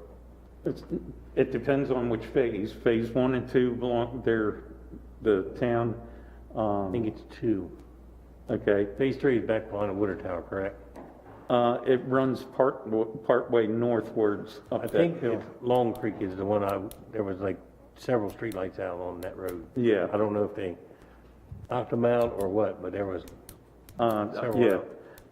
Streetlights, and I'm going to ask that anybody that sees a street light out, get the pole number or the numbers that are on the base of it. Yep. Anybody can go online and report that. It doesn't Yep. have to be a town. I've had that experience in Symphony Village. There is a link on the Delmarva page where you just go in and all of a sudden you put the street up and the lights are there. You click on the lights and they were there the next day, Delmarva. Yeah. Okay. And So don't get me it's- wrong, I have no problem. If somebody lets me know, No, can give me it's there. I can call it in too, so. And it's fixed fast too. Yep. Yeah. While Kip is sitting there, and we just talked about the progress in Northbrook, since Steve has been on vacation, you will be contacted, and maybe Kip is aware or you're aware, that a meeting is going to be set up with Symphony Village board, the homeowners board, in January. They just haven't contacted you because you were out of town. They want to set up a date to talk to you about their, to make you aware of the town of the, I'll say, the unique aspects in the Symphony Village covenants and what needs to be definitely in a permit so that if somebody goes in there, it's done successfully and properly. Correct, and we're aware of the covenants, and we follow very closely to that. I made a presentation briefly to the planning and zoning last night of the process we went through to come up with our permit process for companies to, like the fiber companies, to put their stuff in the right-of-ways and in the slope easements and stuff. Yes, we'll be very happy to come No, talk. I'm just saying, Steve's been out of town, I don't know if he was aware. Pat actually told us last night. What? Pat Fox told us last night. Okay, all right, I just thought I wanted to make sure. Yep. Dot All right, the anything i's, else? cross the t's. Anything else? All right, thanks, Kip. Thank you. All right, correspondence, real quick. We do have a letter here that was sent out by Abby McNinch, who is, I think she's the mayor of Denton, and she's asking for the council to just put a letter of support for, I think it's a grant that they're looking for families in poverty. And they're just looking for the town to provide a letter of support on that. They provided the letter, Carolyn wrote it up, and so she's got it ready for her signature. Is that something that we would be willing to sign?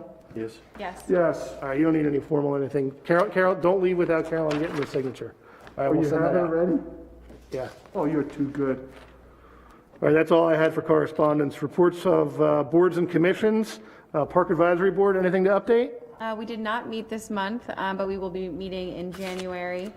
The only real update is that we had the Christmas tree announcement for the decorating contest in the beginning of December, and that just went very, very well. Everyone decorated the trees like exceptionally, and it was just great to have all the participants. So just It looks so thanks to good all of down them. there, too. It looks really so does. good.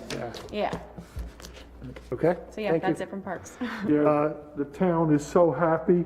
I'm not kidding. Everybody I talk to, they just look around and they thank the town and the Legacy Foundation for making this holiday season special in the middle of a pandemic. So I wanted to make 100%. sure that was read into the record. The town people love it. Centerville Economic Development Authority, any updates? I'll just note that the CETA board has once again failed to assemble a quorum and canceled a meeting earlier in the week. And this is something that I think sort of begs the attention of this council. You know, what do we want to happen there? Because there's not much happening now. Yep. So no decision points tonight, but it's been a minute. It's been a year actually since that CETA has put together a quorum at a meeting. So continue to keep an eye on that. Appreciate it. Council governments, any update? Well, I was in surgery that day, so we didn't have a meeting. All right. That meeting got postponed anyway. All right, sometime in January? In November was canceled, and right now they're back on for Yep. January. Okay, perfect. Planning Commission, I think they did a great job tonight talking about the Planning Commission. The YMCA is probably the biggest thing, and they're real excited about moving forward on that. So that's all we had there. Bob, we got anything for MML? Excuse me? You got anything for MML? I'm gonna add you on here as the official, unofficial MML representative. If you want to make a. That's fine. Is there anything tonight from MML? Oh, yes, I took the, Carolyn signed me up for the orientation with them, and it's fantastic. They got a good lot of excellent websites that if we have any questions, they are wonderful to approach. They're available, and in fact, their director or president used to work here. Yep. He was our first town manager. Yes. When you meet him So, at MML, spend some time asking him to tell you some stories, because he's got some good ones. And I've already tweaked him on that. And he said, do I have some stories? That he does. And he didn't name names. All right, thank you. Reports of department heads, town manager? Yeah, I'd just like to thank Crystal for being acting town manager while I was on vacation, and also want to thank all the staff for helping keeping the town run smooth while I was away. So I think Kip kind of touched on a couple other things I had on my report, so. You look well rested. Welcome back. Did you realize we're going to have a 3.5-hour meeting? Yes. Okay, perfect. Human Resources Manager, Crystal, do you want to come up? I think you've got something to discuss. Yeah, actually, when I had said separately, I was thinking she would handle it at the end of the budget discussion. Oh, I'm sorry. That's okay. I totally am sorry. No I worries, it's apologize. okay. Let Karen finish hers, and then I'm going to let her come up. Yeah. Oh, Oh, we sorry get to about it. Well, this is kind of a surprise attack. I wasn't on the agenda, so I greatly appreciate your time listening. I just wanted to make everyone, all the council aware. I did hand out copies, but just to be advised that the Queen Anne's County Commissioners recently approved some adjustments in salaries for county employees. They did approve a one-time bonus of $1,200. Approximately 150 of those employees are eligible to be paid under hazard pay under the CARES Act. And the remaining funds are just going to be coming from their general fund, and they are making it effective 2 days ago. So they, that was just like a one-time bonus that they were being provided. I'm sorry? I got mine today. Oh, okay. Oh, that was out of the CARES fund. Only a portion of that was approved to come out of the CARES fund. So out of all of the county employees, 150 of those were eligible for hazard pay. So they would have been like the EMS and first responders. So are first responders qualify for CARES Act funding under the county? So that is what I am hoping. It's all based on approval from their county commissioner, but I did provide him with the estimate today of how much, ours would be.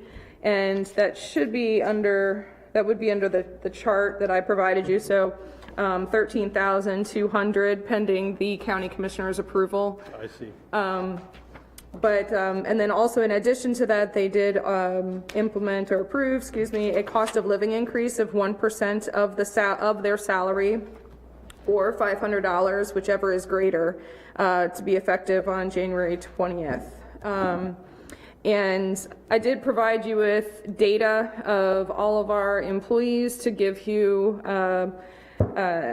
the cost estimate of, what that would be or what that would look like. Oh, that was that handout? Yes. Okay. So that was that. I'm the surprise attack. Remember, I was not on the agenda, so unfortunately, Carolyn did not have it for her packets in advance. I saw that and I didn't know where that came from. So Yes. Now I understand. Yep. Okay. So, if the council is willing to consider something for the town employees mid-year, this information that the county approved is provided as a reference. And as I said, the chart that I created for you gives you an idea of, what the cost would be. So if we approve the bonus, part of that, if we are going to go after the CARES money, it's got to be done by the end of the month. It has to be done by 12/31. Are you able to get a check cut for everybody? So our pay period actually ends on Monday. Okay. So we would be able to process it for this coming pay period and fall within the 12/31 mark. Okay. So that request for CARES is in addition to what Carolyn sent forward in November? Correct. And I did speak with Todd Mon about that, that we would be able to submit another request of reimbursement for other things that would fall in. That's good. Yes. Good news. Because I thought we were.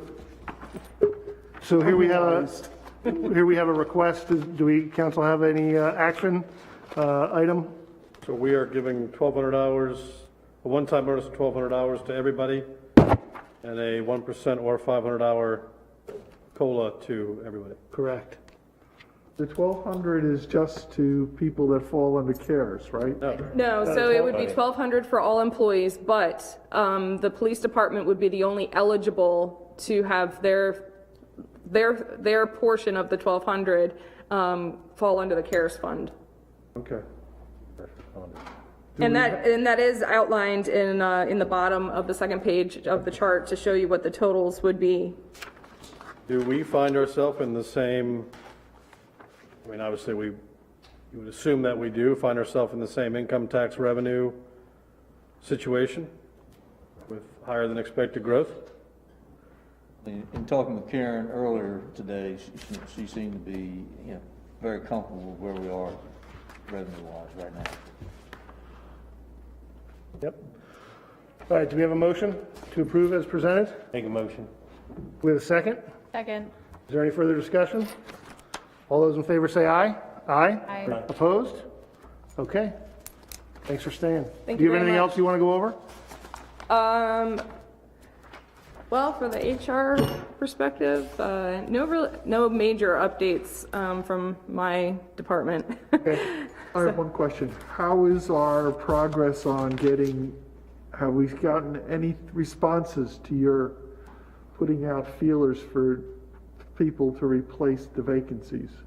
So the 2 police officer vacancies are still vacant. I have not yet reached out to the chief to get an update on whether or not they've received any more applicants. And we just recently had we potentially have another opening in a utility worker position. So the police department, our public works department kind of falls along the same line as the police department with their positions. It's been kind of a revolving door for several years amongst our streets division. A lot of it just being, based on the exit interviews that I've conducted, it's, salary is an issue. So I just work diligently That's to fine. fill No, those I positions. just remember from, I forget which meeting, where Steve said we need to do a review of salary to do structure. a comp study. That would, So I did a comp study a few years ago. Okay. And we were able to get a baseline increase for utility workers, but based on the federal minimum wage standards by 2025 or 2026, minimum wage is going to be up to $15. Currently, our baseline for utility workers, which those are the lowest salaried employees that we have, are above currently the minimum wage. However, they can go to McDonald's and automatically get $1 increase just working there. So it is kind of disheartening when we're having to try to compare to the surrounding agencies, when sometimes people can just cross the bridge 20 minutes away and have a higher Maybe you salary. and Kip can work together to put something together like what Joe did for, you Yes. know. Yep, and we can certainly do that again. It has been, like I said, a few years, so we do need to put something as well together. The only concern that I have at this point is the last time that we did an increase, there was no concern for compression. However, if we look at it again, there may potentially be some compression issues. I have one, I don't want to say recommendation, but when I was with Kip and Steve, Torrey Facilities, I know Kip knows the name I'm going to drop, Michael Harrington. He's a citizen of Queen Anne's County. He has been a consultant, a trainer in water and sewer treatment. He knows what is the going rate maybe, or could help us establish and do comps. And I mean, he just lives up in Millington, the Queen Anne's County side of Millington. Is that what he does for a living, is the comp Yes, studies? oh, he's been in this business, what, 30 years or so, Kip? Probably got about 10 years on me, so it's probably 45. Yeah, okay. So what I'm saying is there is a resource that was, he is a live body within the county that Mike is a great guy, and maybe if Kip gave him a tour of the facilities, which he's already asked for, by the We way. could get a discount on the, on the comp Can you look into that? Yeah, Yes. that's what I'm saying is that would be something, But we can certainly look into it. You I said- know. I'm Okay. just saying. Absolutely. When you don't say have to do it by yourself, okay? say compression, you mean the rate of pay compared to supervisors, so it creates. It could be some staff that have been on for much longer, and then you're bringing in new employees that are only making $2 less. Yeah, you bet. That's May not be what- supervisors, maybe just It somebody could else. just be staff. It may not be just I the got you. supervisor. Just been here a couple of years. Okay, thank So, you. Thank you very much. Town clerk, thank you. Thank you. Town clerk, you got anything? I do. So I have an update from Main Street. Carol has been busy with a lot of stuff. So starting back in 2018, Maryland Main Street required all of the main streets to join the Keep America Beautiful network. So Carol attended a training last week, and we are now a certified Keep America Beautiful affiliate. So this helps us with more community grants that are available to the affiliates. We also started December 5th, the e-gift card program, which is no cost to the town or the businesses. And to date, we've sold 25 Centreville businesses are enrolled in the program, which is apparently, according to EFT, who we work with, there is another town who's double our size that don't even have that many participants. So Carol's doing She's a a great hustler. job. She is out there. She is a hustler. And we've sold a total of $585 in gift cards so far. That's great.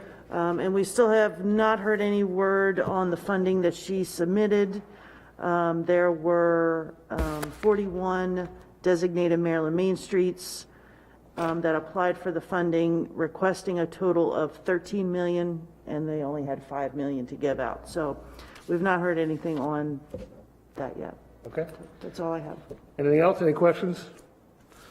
All right, moving on, we're going to go to citizens forum. Is there any citizens forum? Come on up and I want to apologize and tell you how sorry I am to be here. I realize that the extra 2 minutes is a very big deal. You guys have had a very long night. It wasn't my plan. I should have spoken really early. However, the good news is I've timed this to 2 minutes, and I've timed it actually very carefully. My concern is the fiber optic project and downtown, and what it's going to look like downtown and the influence on the businesses. I am Elaine Studley. I live at 201 South Liberty Street, and I'm here about the fiber optic project. This is more of my real background. The foundation is immense fun. Our job is having fun, but that's not what I really do in life. I have been following the Kent County Rural Broadband Project since 2016 when they broke ground. It influenced my decision in buying here. All of my professional career has been in data transition. The first half of it, transmission. The first half of it was in T1 and large databases in New York. The second half of it was in fiber optic and small business. My workflow was that I would upload 1,000 to 2,000 images in Washington, D.C., and that would typically take an hour. I used fiber optic for a decade, and when I moved here, that same transmission became 12 hours. So my concern is the downtown and the businesses and where we're going with that on the fiber optic project. Today, fiber optic broadband impacts every business. People often don't realize that. For an accountant, it's faster processing speeds. For an educator, it's more access. For a small retail business, it's getting hours back in your life. It's new marketing opportunities and trying new business lines. The cloud often offers a competitive advantage to every business. My belief is that while following Kent County project was that the fiber would be here in 2021, and in fact, we're doing pretty well with that. We're right on target. And the reason I followed it so closely, so when it arrived here, essentially Murphy's Law hit. And that is that we got the fiber project moving in and COVID at precisely the same time, and everything went dark. Not dark fiber, I mean dark communication. And that's why I'm here, and I'm a little bit worried about it. I closed my business in 2017 and plan to open a Chesapeake model business unique to the shore. I'm going to give 1 minute on my business. The little business, the business is a studio. The back end side of the studio would be a state-of-the-art high-tech liquid lenses, mirrorless cameras, high-end tech computing, and editing. The front side of the business would be a Chesapeake-themed gallery with museum-quality canvases. The reality is that the consumer would never see the back end of it. They would only live the Chesapeake experience as their family was being photographed. In my previous business, technically, my clients travel 25 to 40 miles, and I would expect the same here. So I'm not expecting to get my business in downtown. I'm expecting to come from St. Michael's and Easton and Chestertown, probably. I'm not asking for any answers about what's going on with the fiber project, but I do have some thoughts about it. I would almost rather not have answers at the moment because the fiber optic project it's a complex one, and I'm proposing some ideas for a dialogue. I would like to know that small business becomes a top priority in the fiber project, and then we start the conversation of when we come downtown, are we educating the business owners? Are we providing to the business owners? I have concerns, and one of the issues is that fiber companies very naturally go to the suburban environments for the return on investment. Once they go to those, it's harder to get them into the downtown. We did not lay conduit in the downtown, and that complicates things a little bit. We'll have to go aerial, and that further pushes them away from doing it. I would like to see a fiber optic committee at some point. Now, I would like to play a role in that. I would like to see routine communication. It doesn't have to be news flashes. It doesn't have to be any special PR. It could be a login to a location with a simple active report on what's next.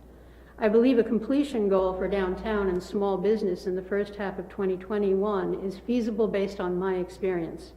I would like to see some goals and a timeline for that. I know it's hard. I know COVID has just left us all reeling, and it's been a challenge to get this going, but I am thrilled with the progress and with the company that's doing it. If fiber optic for business is timed to coincide with the end of COVID by mid-year, there may be an exponential strategic benefits.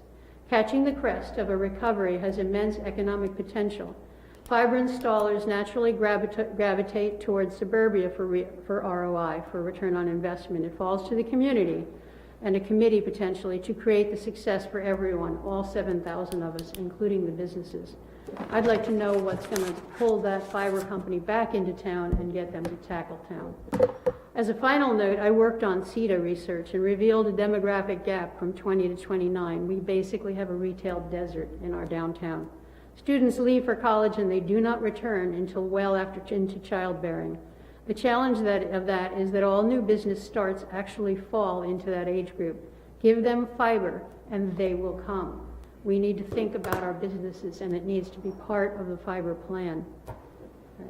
In summary, I know we are still reeling from COVID, but I would hope that communication and planning on this project would be strategic in its approach and consistent with our new goals for open communication, and that an expert committee brings that to fruition. I'm concerned about the fiber. Part of me is thrilled about the fiber project because it's the fruition of my dream for here, but the other part of me is concerned that we did go dark in communication. I was able to follow the Kent County project very consistently for 5 years, almost constantly hearing communication, hearing meetings taking place. And then when it got here, it fell into this dark silence, and I was fearful that we wouldn't get downtown. I'd just like to know we are getting downtown. It's on the timeline. From my professional experience, a 6-month timeline, July, coinciding with the end of COVID in the downtown has possibilities. And I think with enough education, it could help us with the downtown economy. That's all I have to say. You guys get to go home now. Thank you. Thank you. All right, anybody else? I don't see any other citizens. Next, we're going to go to council roundtable. Shelby? So I spoke with, one thing I just want to mention, I spoke with Owen Bailey from the Eastern Shore Land Conservatory yesterday. And we had a wonderful conversation. And he's probably going to be reaching out to a couple people who work for the town, and then also a couple other council people, and then local businesses, because he's working on a project called the Open Streets Campaign, and the goal is to make Eastern Shore towns more walkable and bikeable. So he had a lot of really great suggestions and things that he wants to get opinions on, and then will come towards council probably February, March. So just look forward to speaking with him. He's a So I'll be great reaching resource. out. Great. Anything else? That's about it. All right, thank you. Jeff? I actually got a couple of things. Been approached by some citizens, this is going to hit close to your house, the road behind your house. They want to know if they're ever going to open it back up. So I said I can check into it. I don't know. I know Miss Barton doesn't live down there anymore. I'm pretty sure that's the reason. They said that's the reason it was closed. So I said, well, I can bring it up and talk about it. So I don't know what you want to do about it. I mean, you know, one of the original reasons that it was closed down was because people were driving through the wharf, making that cutoff to go out 304. Yes, I knew that. Yeah. And I said, I'm pretty sure it's not going to happen, but I can ask about it. Yep. The next thing is the slips down to the wharf. I know there's one gentleman who rents one, and I know it's a 3-year lease, but he wants to rent it for longer. I said, well, that all depends on I think the waiting list. I don't know how many people are on the waiting list. Probably a bunch, isn't it? Yeah. 61. I said 61. 61. So I said I can ask about it, but I mean, So that decision is totally on the council, right? One of the things that the council at the time did when it was set up was we didn't want to have this legacy thing like the county slips. Yep. Where they're forever and ever 100 and years, ever, yeah. right? Yeah, So we 100 years. figured Okay. you get 3 years. You know, if we want to revisit that, certainly is something we can look yeah. at. And the last thing I have is I was approached by a woman who works at one of the businesses in town, and said she parks at the meter. The meter was broke. She had to move her car. She moved her car to the Liberty Building. It was going to get towed if she didn't move it. She came over behind the building here at 105, said there was no parking back there. Of course, she works right here on Lawyers Row. And she goes, can't you come up with a permit to let us park there like year round? Like we could pay like $100 for a permit and park year round. I don't know if that's something we can do. So I think that's one of the things that the parking study would do. I mean, she could have gone over Yep. over to the parking garage, that second floor up there, there's never anybody up The there. problem is she don't want to be inconvenienced because if it's raining, you're going to get wet, so, Hello. yeah. That's what I said. So I said I can ask about it, that's all I can do, so. All right, appreciate it. Anything I've else? asked about it, so that's all I have. Okay, Bob? You segue to follow along what Jeff said, this whole thing about parking.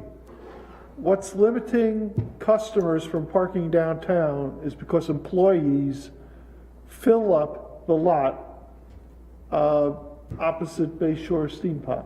That lot is full of employees. Therefore, visitors have no place to park, and that's the major parking. And I thought, and discussed with even a few businesses about possibly, you know, like Steve, he knows when he goes downtown, you get a parking permit in a garage or something. And yeah, you have to walk, but if we could work with the businesses, issue a parking permit to each employee and fill up the second floor of the parking garage and leave spaces open for customers, for our businesses.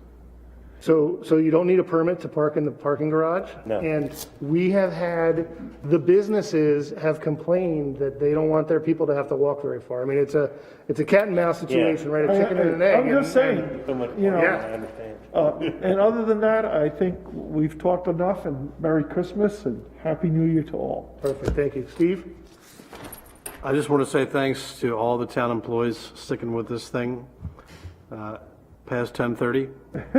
Yeah. Yield back my time. I appreciate that. I do have a couple of quick things. Again, I want to second that. I mean, this is fantastic, right? I want to thank the council as well, because we're diving into some serious policy stuff right now, and I have to say I'm very proud of the work that we're doing here tonight. So great job. A couple of things that I'm going to want to bring up on upcoming meetings. We talked very briefly about the Queenstown Bank. We've got a CD, $800-some thousand.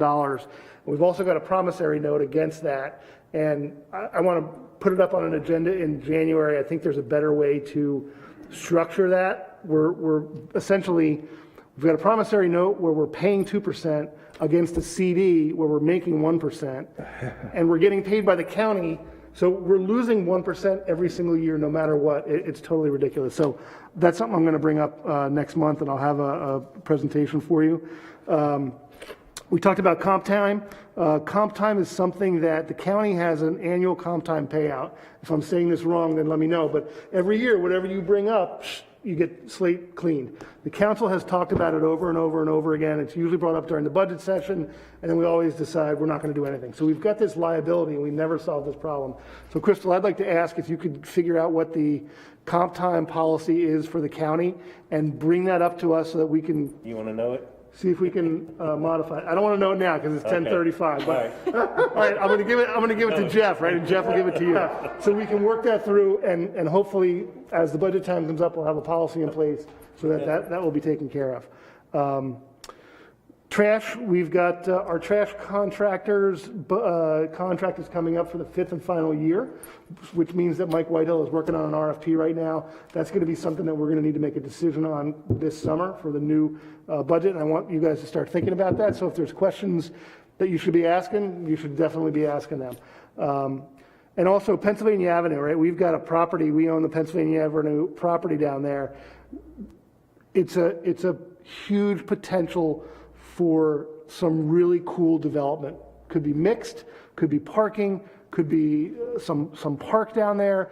We put a public works agreement together with the adjacent property owner last year, and I'd like to share that with you guys and start to have a discussion of visioning what that parcel could possibly be, because there's definitely some really great revenue, some housing, some parking, maybe some community work as well. So that's to come. That's everything I had. I will take a motion to adjourn. So moved. Second. All those in favor say aye. Aye.